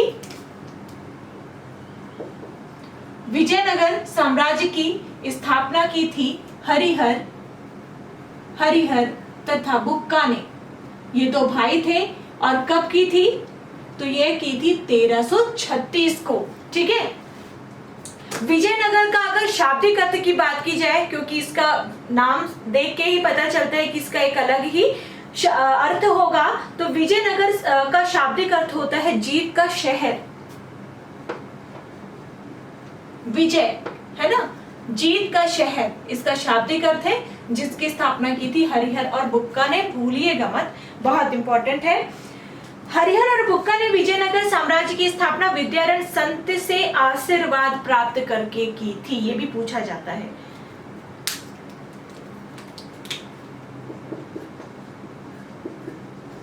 तो विद्यारण्य एक संत थे दक्षिण भारत के, इनसे आशीर्वाद लेकर के हरिहर और बुक्का ने स्थापना की थी विजयनगर साम्राज्य की।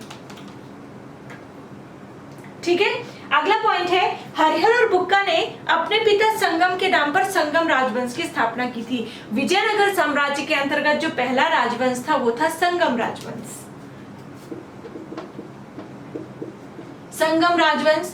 तो मान लीजिए अगर एक क्वेश्चन ये आता है कि विजयनगर साम्राज्य की स्थापना किसने की, तो भी आपका आंसर होगा हरिहर और बुक्का। लेकिन अगर ये क्वेश्चन आता है कि संगम राजवंश की नींव किसने डाली, तो भी आपका सेम आंसर होगा हरिहर और बुक्का। तो हरिहर और बुक्का के पिता का नाम था संगम और अपने पिता के ही नाम पर इन्होंने अपने राजवंश का नाम भी रखा था संगम।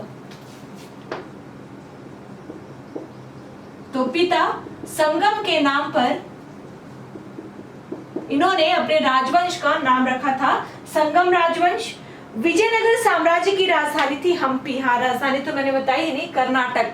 ठीक है, तो स्थापना हरिहर और बुक्का ने की।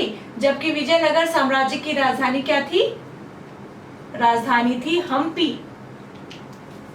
नेक्स्ट पॉइंट है, विजयनगर साम्राज्य के खंडहर तुंगभद्रा नदी पर स्थित है, इनकी राजभाषा तेलुगु थी।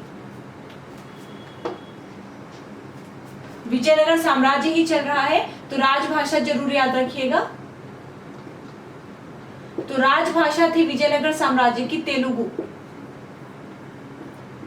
क्या थी? तेलुगु थी। नेक्स्ट है, हरिहर एवं बुक्का पहले वारंगल के काकतीय राज्य प्रताप रुद्रदेव के सामंत थे। और शायद मैंने जब मैं पढ़ा रही थी काकतीय वंश के बारे में, हमने प्राचीन भारत में पढ़ा था, वहां पर किसी ने बोला भी था कि हरिहर और बुक्का यहीं से संबंधित है। बिल्कुल आपने सही बोला था। मैंने सोचा जब हम विजयनगर साम्राज्य में पहुंचेंगे वहां मैं आपको करेक्ट करूंगी, है ना, मैं आपको बताऊंगी करेक्ट क्या करना। आप करेक्ट ऑलरेडी थे। तो जो ये हरिहर और बुक्का थे, काकतीय वंश जिसके प्रमुख शासक रुद्रमा देवी जिनका असली नाम था, उन्होंने रुद्रदेव के नाम से शासन किया था। उस दौरान दक्षिण भारत का जो ये वंश था, उस दौरान ये जो हरिहर और बुक्का थे वहां पर सामंत हुआ करते थे। तो विजयनगर साम्राज्य की स्थापना से पहले हरिहर और बुक्का क्या थे? सामंत थे। कहाँ के सामंत थे? काकतीय वंश के सामंत थे। कहाँ के सामंत थे ये? काकतीय वंश के सामंत थे ये। विजयनगर साम्राज्य पर क्रमशः निम्न वंशों ने राज्य किया। मैंने बताया था ना, विजयनगर साम्राज्य में भले ही हरिहर और बुक्का ने इसकी नींव डाली हो, लेकिन 4 अलग अलग वंशों ने यहाँ पर शासन किया। सबसे पहले यहाँ पर संगम वंश ने राज किया, हरिहर और बुक्का वाले ने।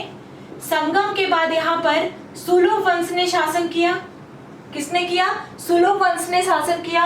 सुलभ वंश के बाद तुलुप वंश ने शासन किया, याद रखिएगा, पूछा जाता है। और फिर उसके बाद यहाँ पर अरावीडु वंश ने शासन किया।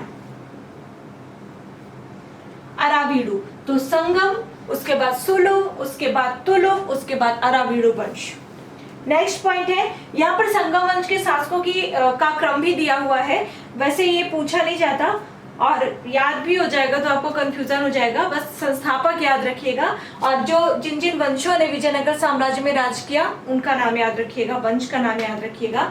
उसके बाद है बुक्का प्रथम ने, जो ये बुक्का था, हरिहर और बुक्का, यही बुक्का प्रथम के नाम से जाना जाता है। तो बुक्का प्रथम ने एक उपाधि धारण की थी, वेद मार्ग प्रतिष्ठापक।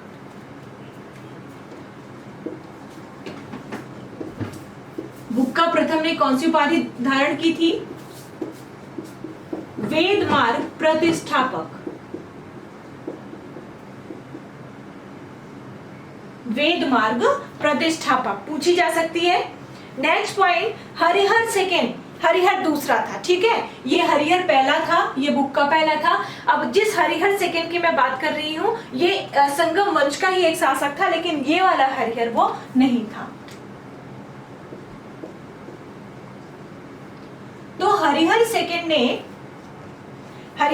ने संगम शासकों में सबसे पहले महाराजा अधिराज की उपाधि धारण की थी। वैसे ऐसे क्वेश्चन इसमें नहीं पूछे जाते, ठीक है, लेकिन इसमें दिया हुआ है तो अपन पढ़ लेते हैं एक बार। याद रहेगा तो ठीक ही है, नहीं याद रहेगा तो कोई बात नहीं। तो संगम वंश के जितने शासक हुए उन शासकों में सबसे पहले महाराजाधिराज की उपाधि धारण करने वाला शासक था हरिहर सेकेंड। अब एक जो महत्वपूर्ण बात है वो ये है, अब ध्यान से सुनिएगा। एक इटली का यात्री आया था विजयनगर साम्राज्य की यात्रा पर, उसका नाम था निकोलो कोंटी। शायद प्री में एमपीपीएससी प्री में एक क्वेश्चन पूछा भी जा चुका है। तो जो निकोलो कोंटी था ना, ये विजयनगर की यात्रा पर आया था, इटली से आया था, और किस शासक के काल में आया था? तो ये संगम वंश के एक शासक देवराय प्रथम के शासनकाल में भारत आया था। बहुत बहुत बहुत इंपॉर्टेंट है।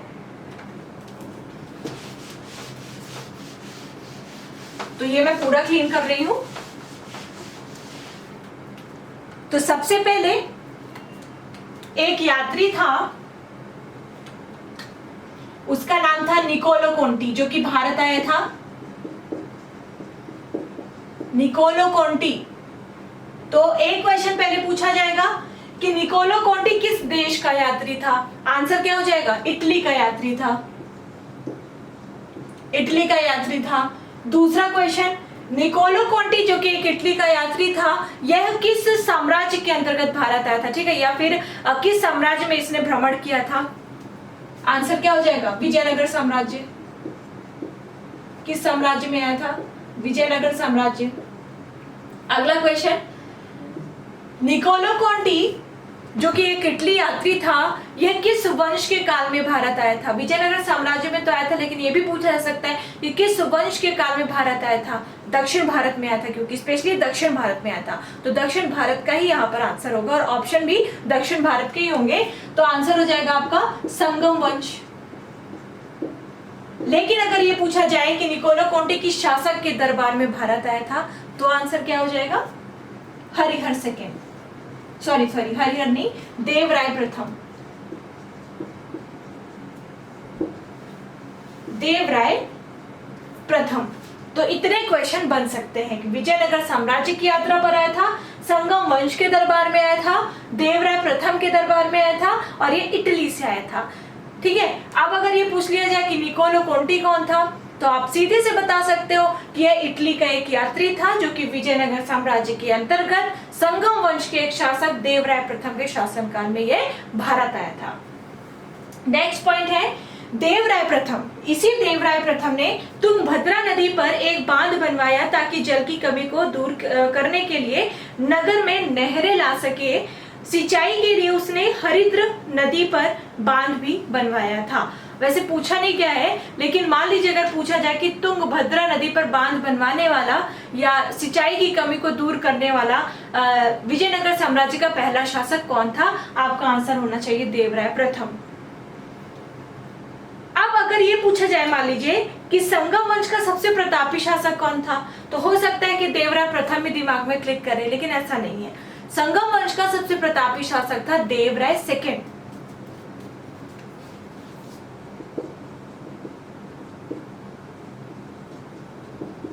सबसे प्रतापी शासक था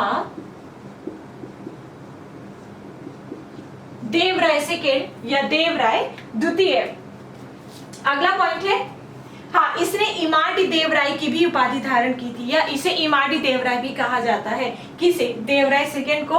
अगला पॉइंट है, अब ये भी एक बहुत महत्वपूर्ण है, जैसे निकोलो कोंटी पढ़ा था ना, वैसे ही एक और यात्री विजयनगर काल में भारत आया था जिसका नाम था अब्दुल रज्जाक, जो कि फारस से आया था। तो निकोलो कोंटी जहां एक और इटली से आया था, वहीं पर संगम काल में ही एक और यात्री आया था जिसका नाम था अब्दुल रज्जाक। अब्दुल रज्जाक, तो फारसी राजदूत अब्दुल रज्जाक देवराय सेकेंड के काल में विजयनगर साम्राज्य में आया था। तो अब्दुल रज्जाक कहां से आया था? पहली बात तो ये दोनों पूछे जाते हैं, निकोलो कोंटी भी पूछा जाता है और अब्दुल रज्जाक भी पूछा जाता है। तो निकोलो कोंटी इटली से आया था, लेकिन अब्दुल रज्जाक कहां से आया था? फारस से आया था। निकोलो कोंटी देवराय प्रथम के काल में आया था, लेकिन जो अब्दुल रज्जाक है ये देवराय सेकेंड के काल में भारत आया था। देवराय सेकेंड, वही देवराय सेकेंड जो कि इस वंश का सबसे प्रतापी शासक था, जिसने इमादी देवराय की भी उपाधि धारण की थी। इसके अनुसार, अब्दुल रज्जाक के अनुसार, विजयनगर में पुलिस वालों का वेतन वेश्यालय की आय से दिया जाता था। ठीक है, ऐसा बताया है अब्दुल रज्जाक ने। तो हमने क्या क्या देखा?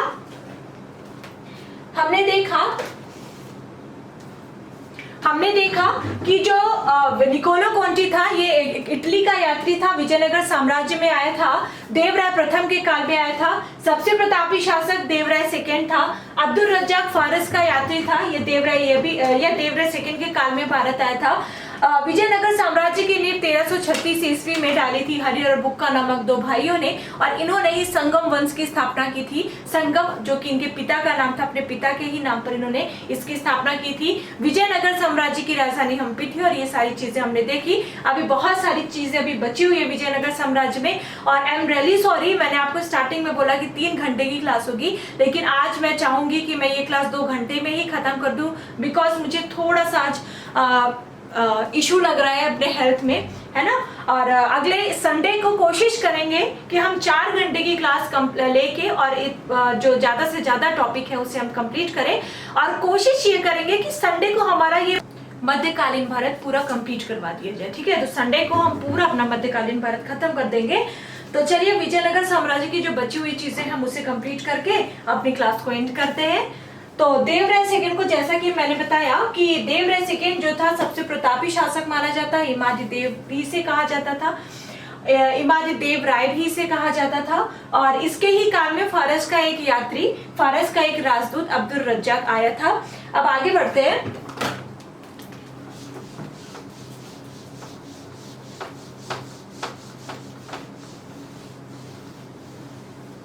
तो ये जो देवराय सेकंड था, इसे हाथियों का शिकारी भी कहा गया है। और हाथियों को शिकारी तो हिंदी में बाद में इसका अर्थ निकाला गया, और वैसे इसे कहा गया है, इसमें आपके लूसेंट में जग बेटकर लिखा हुआ है, वैसे इसे गज बेटकर कहा गया था। किसे? हरिहर सेकंड को। हरिहर सेकंड को क्या कहा गया है? गज बेटकर। गज बेटकर मतलब हाथियों का शिकारी हो सकता है, हाथियों का शिकार करता हो। ठीक है, तो इसे इस नाम से भी पुकारा गया है। अब देखिए यहाँ पे जो इम्पोर्टेंट है ना, केवल मैं वही बता रही हूँ, सब कुछ अब नहीं बताऊंगी। मल्लिकार्जुन, मल्लिकार्जुन भी संगम वंश का ही एक शासक था। मल्लिकार्जुन को प्रौढ़ देवराय भी कहा जाता था। मल्लिकार्जुन, जैसे हरिहर सेकंड को, सॉरी हरिहर सेकंड नहीं, ये देवराय सेकंड है, ना जाने मेरा दिमाग कहाँ है।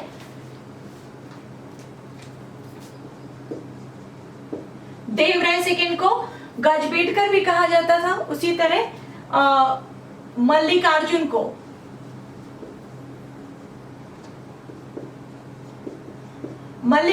को प्रौढ़ देवराय भी कहा जाता था। पूछा जाए अगर कि प्रौढ़ देवराय की संज्ञा किसे दी गई है, आपका आंसर क्या हो जाएगा? मल्लिकार्जुन। अब ये हो जाता है खत्म, आपका संगम राजवंश हो जाता है खत्म। संगम राजवंश के बाद मैंने क्या बताया? संगम राजवंश के बाद स्थापना होती है सुलभ राजवंश की, उसके बाद होती है तुलुभ राजवंश की। अब बात करेंगे सुलभ राजवंश की, तो सुलभ राजवंश में ये ही सबसे अधिक महत्वपूर्ण है कि उसकी स्थापना किसने की। तो संगम वंश के बाद अगला वंश आता है सुलभ राजवंश। सालुभ भी लिखा होगा, सुलभ भी कहते हैं उसे, सुलभ राजवंश। तो सुलभ राजवंश, सलुभ नरसिंह ने विजयनगर में दूसरे राजवंश सलुभ राजवंश की स्थापना की। किसने की थी इसकी स्थापना? तो सुलभ राजवंश के संस्थापक थे सुलभ नरसिंह। सुलभ राजवंश के संस्थापक थे सुलभ नरसिंह। तो क्या देखा हमने? संगम राजवंश के संस्थापक हरिहर और बुक्का, सुलभ राजवंश के संस्थापक सुलभ नरसिंह। नेक्स्ट पॉइंट है, सुलभ राजवंश के बाद विजयनगर में तुलुभ राजवंश की स्थापना हुई। जैसा कि मैंने आपको बताया था, तुलुभ राजवंश की स्थापना किसने की? तो सुलभ के बाद किसकी स्थापना हुई? तुलुभ राजवंश की स्थापना हुई। और इस राजवंश की स्थापना किसने की? तो तुलुभ राजवंश की भी स्थापना की थी वीर नरसिंह ने। ठीक है, अलग अलग है, ये दो व्यक्ति अलग अलग है लेकिन नाम सेम है। तो ये सुलभ नरसिंह है, ये अलग है, और तुलुभ राजवंश के संस्थापक का भी नाम नरसिंह है लेकिन ये भी अलग है, वीर नरसिंह, वीर नरसिंह। ठीक है, तो नरसिंह नरसिंह कॉमन दिख रहा है, तो ये नहीं है कि ये दोनों सेम है, ये दोनों अलग व्यक्ति है। तुलुभ वंश का एक बहुत ही महान शासक हुआ, बहुत ही महत्वपूर्ण शासक हुआ, जिसका जिक्र बाबर ने खुद अपनी आत्मकथा में भी किया है, इसलिए वो महत्वपूर्ण हो जाता है। तो तुलुभ वंश का एक शासक था, अभी हम क्या पढ़ रहे हैं? तुलुभ राजवंश पढ़ रहे हैं, याद रखिएगा। वीर नरसिंह के द्वारा स्थापित तुलुभ राजवंश। तुलुभ राजवंश का एक शासक था, उसका नाम था कृष्णदेवराय। कृष्णदेवराय सुना होगा ना खूब कि अष्टदिग्गज तेलुगु कवि थे जो 8, वो कृष्णदेवराय के दरबार में रहते थे। ये वही कृष्णदेवराय है, और जो कि तुलुभ वंश के एक प्रमुख शासक थे। तो कृष्णदेवराय जो थे ये तुलुभ वंश के प्रमुख शासक थे, और बाबर ने अपनी आत्मकथा बाबरनामा में कृष्णदेवराय को भारत का सबसे शक्तिशाली शासक बताया है। किसे? कृष्णदेवराय को। पूछा जा सकता है कि विजयनगर साम्राज्य का ऐसा कौन सा शासक था जिसकी चर्चा बाबर ने अपने आत्मकथा में की है। और एक और महत्वपूर्ण पॉइंट कि कृष्णदेवराय के भी शासनकाल में एक यात्री आया था जो कि पुर्तगाल से आया था, उसका नाम था डोमिंगो पायस। तो हमने क्या देखा, हमने देखा था कि निकोलो कोंटी जो कि एक इटली का यात्री था वो आया था देवराय फर्स्ट के दरबार में। उसके बाद देखा था अब्दुल रज्जाक जो कि फारस से आया था और वो आया था देवराय सेकंड के दरबार में। अब हम देख रहे हैं कि एक यात्री था जिसका नाम था डोमिंगो पायस, ये आया था पुर्तगाल से, यूरोप पुर्तगाल से आया था और ये आया था कृष्णदेवराय के दरबार में। तो कृष्णदेवराय के दरबार में कौन आया था, डोमिंगो पायस। डोमिंगो पायस कहां से आया था, ये आया था पुर्तगाल से। ठीक है, याद रहेगा। अभी आगे एक बॉक्स दिया हुआ है उसे भी हम पढ़ेंगे तो आपको रिकॉल हो जाएगा, रिवाइज हो जाएगा। नेक्स्ट पॉइंट है कृष्णदेवराय के दरबार में, बहुत इंपॉर्टेंट, कृष्णदेवराय के दरबार में तेलुगु साहित्य के 8 सर्वश्रेष्ठ कवि रहते थे जिन्हें अष्टदिग्गज कहा जाता था। और यही कारण है कि कृष्णदेवराय के काल को तेलुगु साहित्य का क्लासिक युग भी कहा जाता है। तो अष्टदिग्गज वाली जो बात थी ये हुई थी कृष्णदेवराय के काल में, मतलब कृष्णदेवराय जो कि तुलु वंश का एक महान शासक था, विजयनगर साम्राज्य का एक महान शासक था, इसके दरबार में 8 तेलुगु कवि रहा करते थे। 8 तेलुगु कवि रहा करते थे जिन्हें कहा जाता था अष्टदिग्गज। और यही कारण है कि कृष्णदेवराय के काल को तेलुगु साहित्य का क्लासिक युग भी कहा जाता है। तेलुगु साहित्य का क्लासिक युग किसे कहा जाता है, अगर मान लीजिए ऐसा क्वेश्चन आता है तो आपका आंसर क्या हो जाएगा, कृष्णदेवराय के काल को कहा जाता है। अगला पॉइंट है कृष्णदेवराय ने तेलुगु में, अब चूंकि इसके दरबार में तेलुगु कवि रहा करते थे, इसका मतलब सीधा सा ये है कि ये जो था ये इसमें काफी रुचि रखता था और स्वयं भी एक महान कवि था। तो इसने तेलुगु में अमुक्त माल्याद एवं संस्कृत में जाम्बवंती कल्याणम की भी रचना की है। अमुक्त माल्याद अक्सर पूछा जाता है, तो अमुक्त माल्याद की रचना किसने की है, कृष्णदेवराय ने की है। या फिर अगर पूछा तेलुगु का ही एक कृति है ये, और अगर पूछा जाए कि जाम्बवंती कल्याणम की रचना किसने की है तो उसका भी आंसर हो जाएगा कृष्णदेवराय। अगला पॉइंट है, ये भी इंपॉर्टेंट है, काफी इंपॉर्टेंट है। कृष्णदेवराय को कुछ उपाधियां दी गई थी, जैसे इस दी क्या गई थी, इसने धारण की थी, जैसे इसे आंध्र भोज भी कहा जाता था। बहुत इंपॉर्टेंट है, ठीक है। अक्सर ऐसे क्वेश्चन होते हैं ना जो हम सॉल्व करते हैं और वो हर एग्जाम में कई ना कई बार रिपीट हो चुके होते हैं, उनमें से ये एक बहुत ही उनका फेवरेट क्वेश्चन है एग्जाम वालों का, ठीक है। ये काफी फेवरेट क्वेश्चन और हर एग्जाम में पूछा जाता है। आंध्र भोज की उपाधि किसने धारण की थी, आंसर हो जाएगा कृष्णदेवराय। अगर पूछा जाए कि अभिनव भोज की उपाधि किसने धारण की थी, अभिनव भोज की उपाधि किसने धारण की थी, इसका भी आंसर हो जाएगा कृष्णदेवराय। अगर पूछा जाए आंध्र पितामह की उपाधि किसने धारण की थी, आंध्र पितामह की उपाधि किसने धारण की थी, तो इसका भी आंसर हो जाएगा कृष्णदेवराय। बहुत इंपॉर्टेंट है।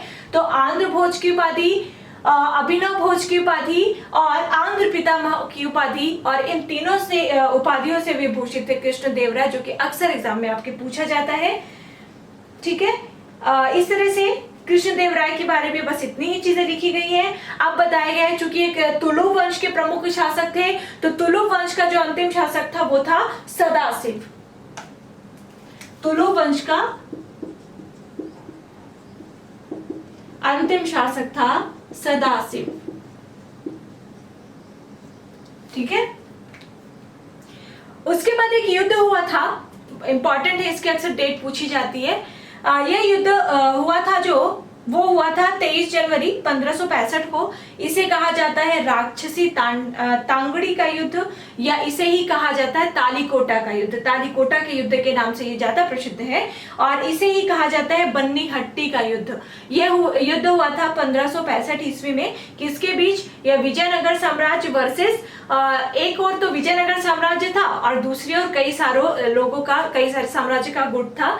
जैसे इसमें शामिल थे गुट में बीजापुर, अहमदनगर, गोलकुंडा और बीदर। इस संयुक्त मोर्चे का नेतृत्व कर रहा था अली आदिल शाह और दूसरी ओर जहां पर विजयनगर साम्राज्य था, विजयनगर साम्राज्य का नेतृत्व कर रहा था राम राय। ठीक है, और इस युद्ध में ही विजयनगर साम्राज्य का पतन हो गया था। तो देख लेते हैं तालीकोटा का युद्ध।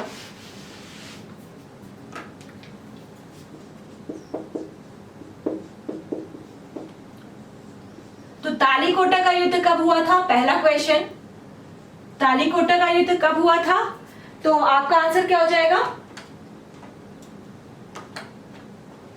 आपका आंसर हो जाएगा 23 जनवरी। पूरा डेट याद रखिएगा, मैंने बताया ना कुछ जो प्रमुख युद्ध उनकी पूरी डेट याद रखिएगा। तो तालीकोटा का युद्ध हुआ था 23 जनवरी 1565 को। किसके बीच हुआ था? तो ये हुआ था विजयनगर वर्सेस दूसरी ओर बहुत सारे वंश थे, जैसे बीजापुर साम्राज्य, Bijapur plus Ahmednagar, Bijapur plus Ahmednagar plus Bidar और गोलकुंडा। गोलकुंडा बेसिकली जो साम्राज्य है ना, ये मुस्लिम साम्राज्य थे, दक्षिण भारत के ही ये मुस्लिम साम्राज्य थे। एक सेकेंड वेट करेंगे।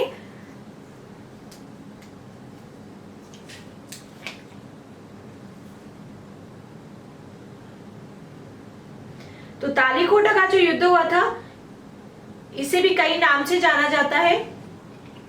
नाम भी लिख देती हूं, ठीक है, मे भी पूछ लिया जाए तो कंफ्यूज ना हो।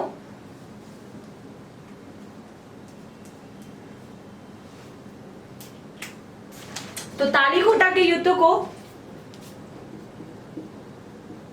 राक्षसी तांगड़ी और बन्नी हट्टी के नाम से भी जाना जाता है। बन्नी हट्टी का युद्ध 23 जनवरी 1565 को यह युद्ध हुआ। विजयनगर साम्राज्य वर्सेस बीजापुर, अहमदनगर, बीदर और गोलकुंडा के मध्य युद्ध हुआ। विजयनगर साम्राज्य का नेतृत्व कर रहा था राम राय, जबकि ये जो पूरे साम्राज्य थे इनका नेतृत्व कर रहा था अली आदिल शाह।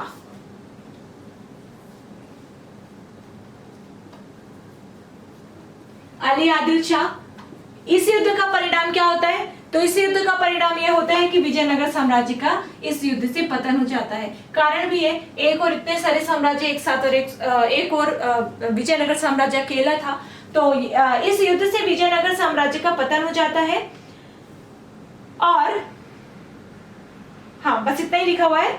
फिर लिखा है हुआ क्यों था ये युद्ध, ये भी लिखा हुआ है कि विजयनगर के राजाओं और बहमनी के सुल्तानों के हित 3 अलग अलग क्षेत्रों में आपस में टकराते थे। मतलब एक क्षेत्र था, उस क्षेत्र पर अपना आधिपत्य बहमनी साम्राज्य भी करना चाहता था और विजयनगर साम्राज्य भी करना चाहता था। एक मिनट। बहमनी साम्राज्य तो अभी आया ही नहीं है, बहमनी साम्राज्य तो आगे है ना। तो ये पॉइंट अभी हम छोड़ देते हैं, जब बहमनी साम्राज्य पढ़ेंगे ना तब आपको समझ में आएगा। चलिए अगला पॉइंट है, विजयनगर के चौथे राजवंश अरावीडू की स्थापना तिरुमल ने सदाशिव को अपदस्थ करके पेनुकोंडा में की थी। हमने क्या देखा था कि तुलुव राजवंश का अंतिम शासक था सदाशिव, ठीक है। और इस तरह से जब ये युद्ध होता है तो करीब करीब ये जो साम्राज्य था, जो तुलुव राजवंश था, ये खत्म ही हो जाता है। और उसके पतन के बाद सदाशिव को अपदस्थ करता है एक व्यक्ति जिसका नाम था तिरुमल, है ना। और अपदस्थ करके अरावीडू वंश की स्थापना करता है। इस तरह से अरावीडू वंश का संस्थापक कौन होगा? तिरुमल हो गया। हरिहर और बुक्का, संगम वंश के संस्थापक हरिहर और बुक्का। नरसिंह है संस्थापक सुलभ वंश के, और वीर नरसिंह है संस्थापक सुलभ वंश के। इस तरह याद रखा कीजिए तो याद रहेगा। और अरावीडू वंश के संस्थापक है तिरुमल, जिन्होंने तुलुव वंश के अंतिम शासक सदाशिव को अपदस्थ करके अरावीडू वंश की स्थापना की। पेनुकोंडा में की, पेनुकोंडा एक जगह थी वहां पर की। ठीक है, अराविडु वंश का अंतिम शासक दिया हुआ है कि रंग थर्ड था, रंग तृतीय था, है ना। इस तरह से ये जो शासकों वाला काल है ये खत्म हो जाता है, बहुत अधिक नहीं पूछा जाता। कृष्णदेवराय के बारे में अच्छे से पढ़ना पड़ेगा, यहाँ तो हमने जो देखा तो देखा ही, बाकी जब डिटेल से विजयनगर साम्राज्य पढ़ेंगे, हिस्ट्री पढ़ेंगे, वहां पर भी देखेंगे, है ना। और हरिहर और जिनके काल में जो ये प्रमुख यात्री आते हैं, है ना, जिनके काल में कुछ प्रमुख विशेष कुछ प्रमुख होता है, बस उन्हें ही हमें देखना है। अब यहाँ पर डायरेक्ट दे दिया गया है, विजयनगर कालीन सेना नायकों को नायक कहा जाता था।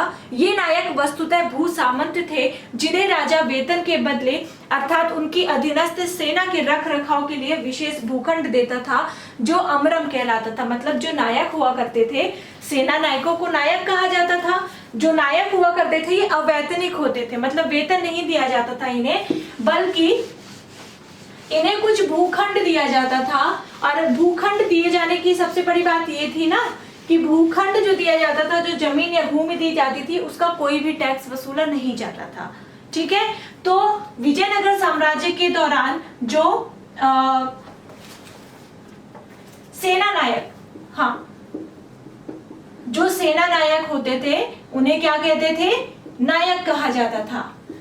और ये जो नायक थे ये अवैतनिक होते थे, वेतन नहीं लेते थे, बल्कि वेतन के बदले इन्हें क्या दिया जाता था, भूमि का खंड, भूमिखंड या भूखंड दिया जाता था। और यह भूखंड कर रहित होता था, इनका कर नहीं देना पड़ता था इन्हें। ठीक है, इसे अमरम कहते थे। भूखंड जो दिया जाता था इसे अमरम कहा जाता था। ठीक, अगला पॉइंट है, अब एक आयंगर व्यवस्था है, ये भी पूछी जाती है। जैसे आंध्र भोज मैंने बताया था ना, फेवरेट क्वेश्चन है कि आंध्र भोज, आंध्र पितामह की उपाधि किसने धारण की है, कृष्णदेवराय इसका आंसर है, जो कि एक फेवरेट क्वेश्चन है। वैसे ही आयंगर व्यवस्था भी अक्सर पूछी जाती है। यह भी विजयनगर साम्राज्य के अंतर्गत ही प्रचलित व्यवस्था थी। यह थी क्या, इसमें प्रशासन को सुचारू रूप से संचालित करने के लिए प्रत्येक ग्राम को एक स्वतंत्र इकाई के रूप में संगठित किया गया था। इन संगठित ग्रामीण इकाइयों पर शासन के लिए 12 प्रशासनिक अधिकारियों की नियुक्ति की जाती थी, जिनको सामूहिक रूप से आयंगर कहा जाता था। मतलब एक तरह से ग्रामीण प्रशासन, ग्रामीण के प्रशासन या ग्रामों के प्रशासन को देखने के लिए जिन अधिकारियों की नियुक्ति की जाती थी, उन अधिकारियों को कहा जाता था आयंगर, और इनकी संख्या होती थी 12। ठीक है, 1 दर्जन। पूछा जाता है आयंगर क्या होता है, या आयंगर व्यवस्था किस काल की प्रमुख व्यवस्था है। तो आयंगर व्यवस्था जो है ये विजयनगर काल की प्रमुख व्यवस्था है। और इस व्यवस्था के तहत, जैसा कि अभी हमने देखा, कि ग्रामों के प्रशासन को सुचारू रूप से चलाने के लिए 12 प्रशासनिक अधिकारियों की नियुक्ति की जाती थी। 12 प्रशासनिक अधिकारियों की नियुक्ति की जाती थी, और इन्हीं अधिकारियों को कहा जाता था आयंगर। ठीक है, यही थी आयंगर व्यवस्था। और ये जो आयंगर हुआ करते थे, इन्हें भी, ये भी अवैतनिक होते थे, इन्हें भी वेतन नहीं दिया जाता था। लिखा होगा आगे, हाँ, ये अवैतनिक होते थे। इनकी सेवाओं के बदले सरकार इन्हें, सरकार मतलब शासक, सरकार इन्हें पूर्णतः लगान मुक्त एवं कर मुक्त भूमि प्रदान करती थी, और इनका पद अनुवांशिक होता था। ठीक है, उनका बेटा ऐसे करके अनुवांशिक ही होता था इनका पद, और अवैतनिक होते थे, और वह इस पद को बेच भी सकते थे और गिरवी भी रख सकते थे। ग्राम स्तर की कोई भी संपत्ति इन अधिकारियों की इजाजत के बगैर ना तो बेची जा सकती थी और ना ही दान में दी जा सकती थी। तो इस कारण से अयंगर व्यवस्था बहुत इंपॉर्टेंट हो जाती है। एंड आई होप अयंगर व्यवस्था अब समझ में आ गई होगी। अब एक बॉक्स में लिखे हुए सारे जो यात्री आए थे विजयनगर साम्राज्य में, उनके बारे में पूरा दिया हुआ है। जैसे एक था निकोलो कॉन्टी, जिसके बारे में हमने देखा ही कि ये कहां से आया था, लिख के बताती हूँ, लिख के बताने में जल्दी याद होता है। पहला है निकोलो कॉन्टी, पहले सारे यात्री लिख लेते हैं। निकोलो कॉन्टी के बाद है अब्दुल रज्जाक,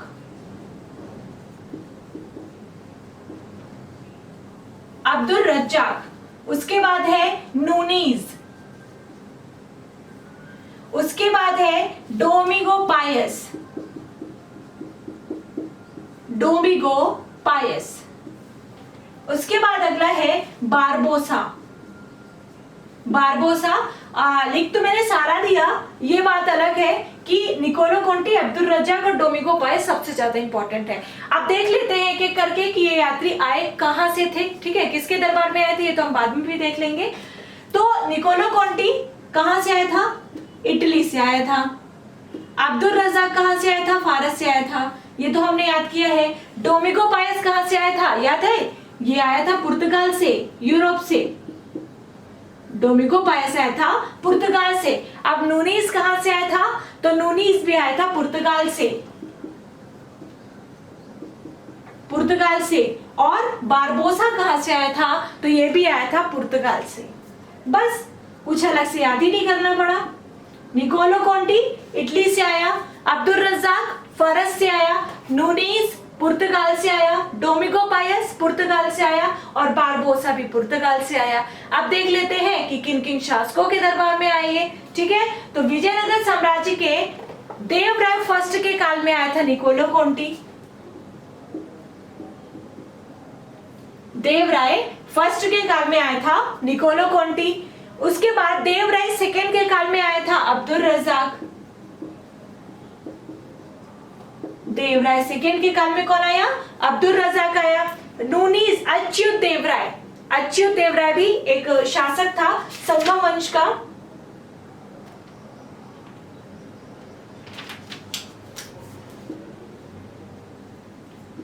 अच्युत देवराय इसके काल में आया पुर्तगाल से। Nuniz Domingo Paes, Domingo Paes पढ़ा ही हमने कृष्ण देवराय के काल में, कृष्ण देवराय के काल में। बचता है बारबोसा, तो बारबोसा भी आया था कृष्ण देवराय के ही काल में।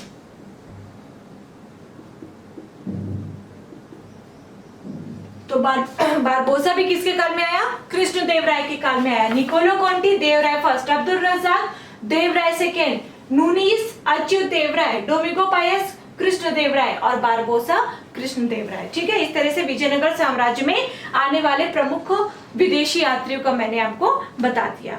नेक्स्ट पॉइंट है कर्णिक नामक अयंगर के पास जमीन के, चूंकि अभी अयंगर पढ़ रहे थे ना, तो अयंगर के बारे में कुछ और चीजें दी गई हैं। 12 अधिकारी उन्हें कहा जाता था अयंगर, और हर अयंगर, ये टोटल मिला के अयंगर कहलाते थे, लेकिन प्रत्येक अधिकारी का अलग अलग नाम होता था। उनमें से एक अधिकारी था या एक अयंगर था कर्णिक, उनमें से एक अयंगर था कर्णिक। तो कर्णिक नामक अयंगर के पास जमीन के क्रय विक्रय से संबंधित समस्त दस्तावेज होते थे, और यही कारण है कि कोई भी व्यक्ति बिना अयंगर से परमिशन लिए जमीन को अपने बेच और खरीद नहीं सकता था। तो कर्णिक के पास जमीन के सभी दस्तावेज होते थे, गांव की जमीन के सभी दस्तावेज होते थे। नेक्स्ट पॉइंट, विजयनगर की आय का सबसे बड़ा स्रोत था लगान, जो कि हमेशा हमने काल में देखा, लगान ही और कर ही जो है वो सबसे बड़ा स्रोत होती थी आय का। तो इस काल में भी सबसे बड़ा स्रोत थी लगान, जो कि भू राजस्व की दर जो था इस वक्त, इस दौरान, वो उपज का 1/6 भाग हुआ करता था, बहुत कम था, ठीक है, काफी कम था। तो भू राजस्व जो है, भू राजस्व के रूप में उस वक्त उपज का 1/6 भाग वसूला जाता था। जरूर याद रखिएगा, पूछा जा सकता है, क्योंकि काफी कम था। विवाह कर, इस दौरान विवाह कर जो था, विवाह के लिए भी टैक्स लिया जाता था, लेकिन यह टैक्स वर पक्ष से भी लिया जाता था और वधु पक्ष से लिया जाता था। लेकिन मान लीजिए अगर कोई विधवा विवाह हो रहा है तो वह विवाह फिर टैक्स फ्री होता था, उसमें फिर कोई टैक्स नहीं लिया जाता था। लेकिन वहीं पर अगर नॉर्मल कोई विवाह हो रहा है तो वहां पर वधु और वर दोनों ही पक्षों से टैक्स लिया जाता था। एक शब्द आता है उम्बली,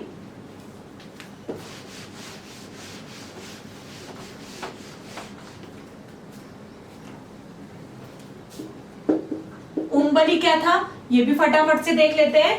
तो ग्राम में विशेष सेवाओं के बदले दी जाने वाली लगान मुक्त भूमि की भूधारण पद्धति थी उम्बली, वैसे पूछा नहीं जाता है, ठीक है, बस ये जान लीजिए कि विशेष सेवाओं के बदले में जो दी जाती थी उसमें लगान नहीं लिया जाता था, ठीक है। तो ऐसी भूधारण पद्धति जो थी वो उम्बली कहलाती थी।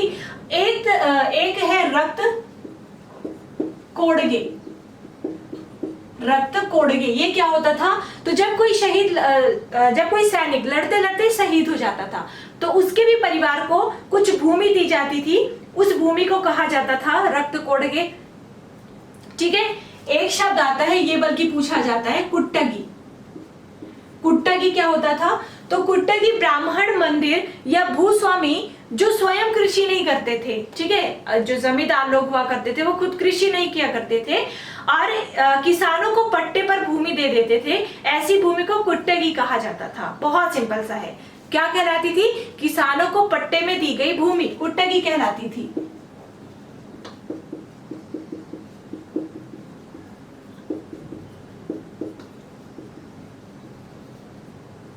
किसानों को पट्टे में दी गई भूमि कहलाती थी कुट्टगी, और ऐसी भूमि पट्टे में दी जाती थी जो कि ब्राह्मणों, मंदिरों या फिर बड़े बड़े भूस्वामियों के अंतर्गत या उनकी होती थी जो खुद कृषि नहीं करते थे बल्कि किसानों को पट्टे में दे देते थे, कुट्टगी कहलाती थी। याद रहेगा। आगे बढ़ेंगे। वे कृषक मजदूर जो भूमि के क्रय विक्रय के साथ ही हस्तांतरित हो जाते थे कूदी कहलाते थे। कूदी, ठीक है, जैसे कहीं और उन्होंने अगर जमीन क्रय कर लिया तो फिर वो वहां चले गए, अगर अपने जहां पर रह रहे हैं वहां की जमीन उन्होंने विक्रय कर दिया तो कहीं और चले गए, तो ऐसे लोगों को या ऐसे कृषकों को कहा जाता था कूदी। अगला पॉइंट है, विजयनगर का सैन्य विभाग कदाचार कहलाता था तथा इस विभाग का उच्च अधिकारी दंडनायक सेनापति होता था। टकसाल विभाग को जोरी खाना कहा जाता था। ये सब ऐसी चीजें हैं ना कि आप चाहो तो पढ़ सकते हो, ठीक है, इंटरेस्ट है, अगर आपका चाहते हो कि हमें याद रहे तो आप पढ़ सकते हो, बाकी वैसे पूछा नहीं के बहुत कम पूछा जाता है तो उसके लिए इतना सारा कुछ करना, ठीक है। फिर आगे आएंगे। उत्तर भारत से दक्षिण भारत में आकर बसे लोगों को बड़वा कहा जाता था। तो बड़वा कौन होते थे, जो उत्तर भारत से कहां पहुंच जाते थे, दक्षिण भारत, उन्हें कहा जाता था बड़वा। अगला पॉइंट है, विजयनगर साम्राज्य में दास प्रथा प्रचलित थी। मनुष्यों के क्रय विक्रय को कहा जाता था वेश्वग। वेश्वग क्या था इस दौरान, वेश्वग मनुष्यों का क्रय और विक्रय। क्रय विक्रय क्यों करते थे मनुष्यों को पता है, दास बनाने के लिए, है ना। तो क्रय और विक्रय करके दास प्रथा जो थी उसको और ज्यादा बढ़ावा मिलता था, है ना, और इसे कहा जाता था वेश्वग। क्रय विक्रय करने को दास प्रथा प्रचलित थी, ये क्रय विक्रय से ही पता चलता है। मंदिर में रहने वाली स्त्रियों को देवदासी कहा जाता था, ये इंपॉर्टेंट है, ठीक है। जो स्त्रियां मंदिर में निवास करती थी उन्हें देवदासी कहा जाता था। मतलब कि उस वक्त देवदासी प्रथा का भी प्रचलन था और देवदासियों के रहने के लिए या उनकी आजीविका के लिए भूमि और या फिर नियमित वेतन दिया जाता था ताकि वो अपनी आजीविका चला सके। उनकी आजीविका का साधन यही होता था, उन्हें वेतन दिया जाता था, ठीक है। इस तरह से आपका जो महत्वपूर्ण तथ्य थे विजयनगर साम्राज्य के वो कंप्लीट कर लिए हमने। और एक सबसे अधिक जो महत्वपूर्ण है वो ये है विजयनगर की मुद्रा, ठीक है। बहमनी की भी मुद्रा लिखी हुई है, एक साथ ही पढ़ लेंगे। तो विजयनगर की मुद्रा को कहा जाता था उस समय पेगोडा।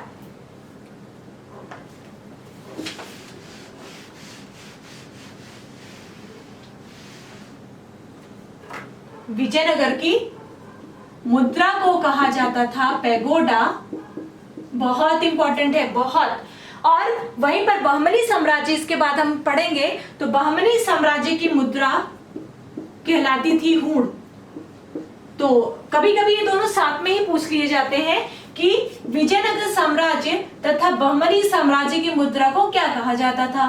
तो विजयनगर साम्राज्य की मुद्रा पेगोडा, जबकि बहमनी साम्राज्य की मुद्रा क्या थी, हूण थी। जैसे आज रुपया है ना, वैसे ही विजयनगर काल में या इस दौरान जो मुद्रा थी पेगोडा थी और बहमनी साम्राज्य के दौरान ये हूण थी, ठीक है। तो इस तरह से अब मैं क्लास को करूंगी एंड। संडे को हो सकता है कि आपकी बहुत लंबी क्लास हो जाए, क्योंकि हमें मध्यकालीन भारत संडे को हर हालत में कंप्लीट करना है, क्योंकि हमें लूसेंट बहुत जल्दी कंप्लीट करना है। तो संडे को आप सब रेडी रहेंगे। और आज के लिए आई एम रियली सॉरी, आज क्लास जितना हमें समय निर्धारित किया था उससे कम समय के लिए हो पाई है, ठीक है। लेकिन आप सब समझ सकते होंगे मैंने क्यों ऐसा किया है। तो इसलिए आज की क्लास यहीं पर मैं करती हूँ एंड। तब तक आप सभी अपना ढेर सारा ख्याल रखिएगा। कल हो सकता है कि आपका टेस्ट हो सकता है, क्या कंफर्म ही है कि कल आपका टेस्ट होगा। टेस्ट के लिए रेडी रहिएगा। आपने ये आज पढ़ ही लिया है, आप इसको एक दो बार और रिवाइज कर लेना, और जो आपको संडे की आपकी जो क्लास हुई थी उसको भी एक बार रिवाइज कर लेना। आपका टेस्ट बहुत अच्छा जाने वाला है।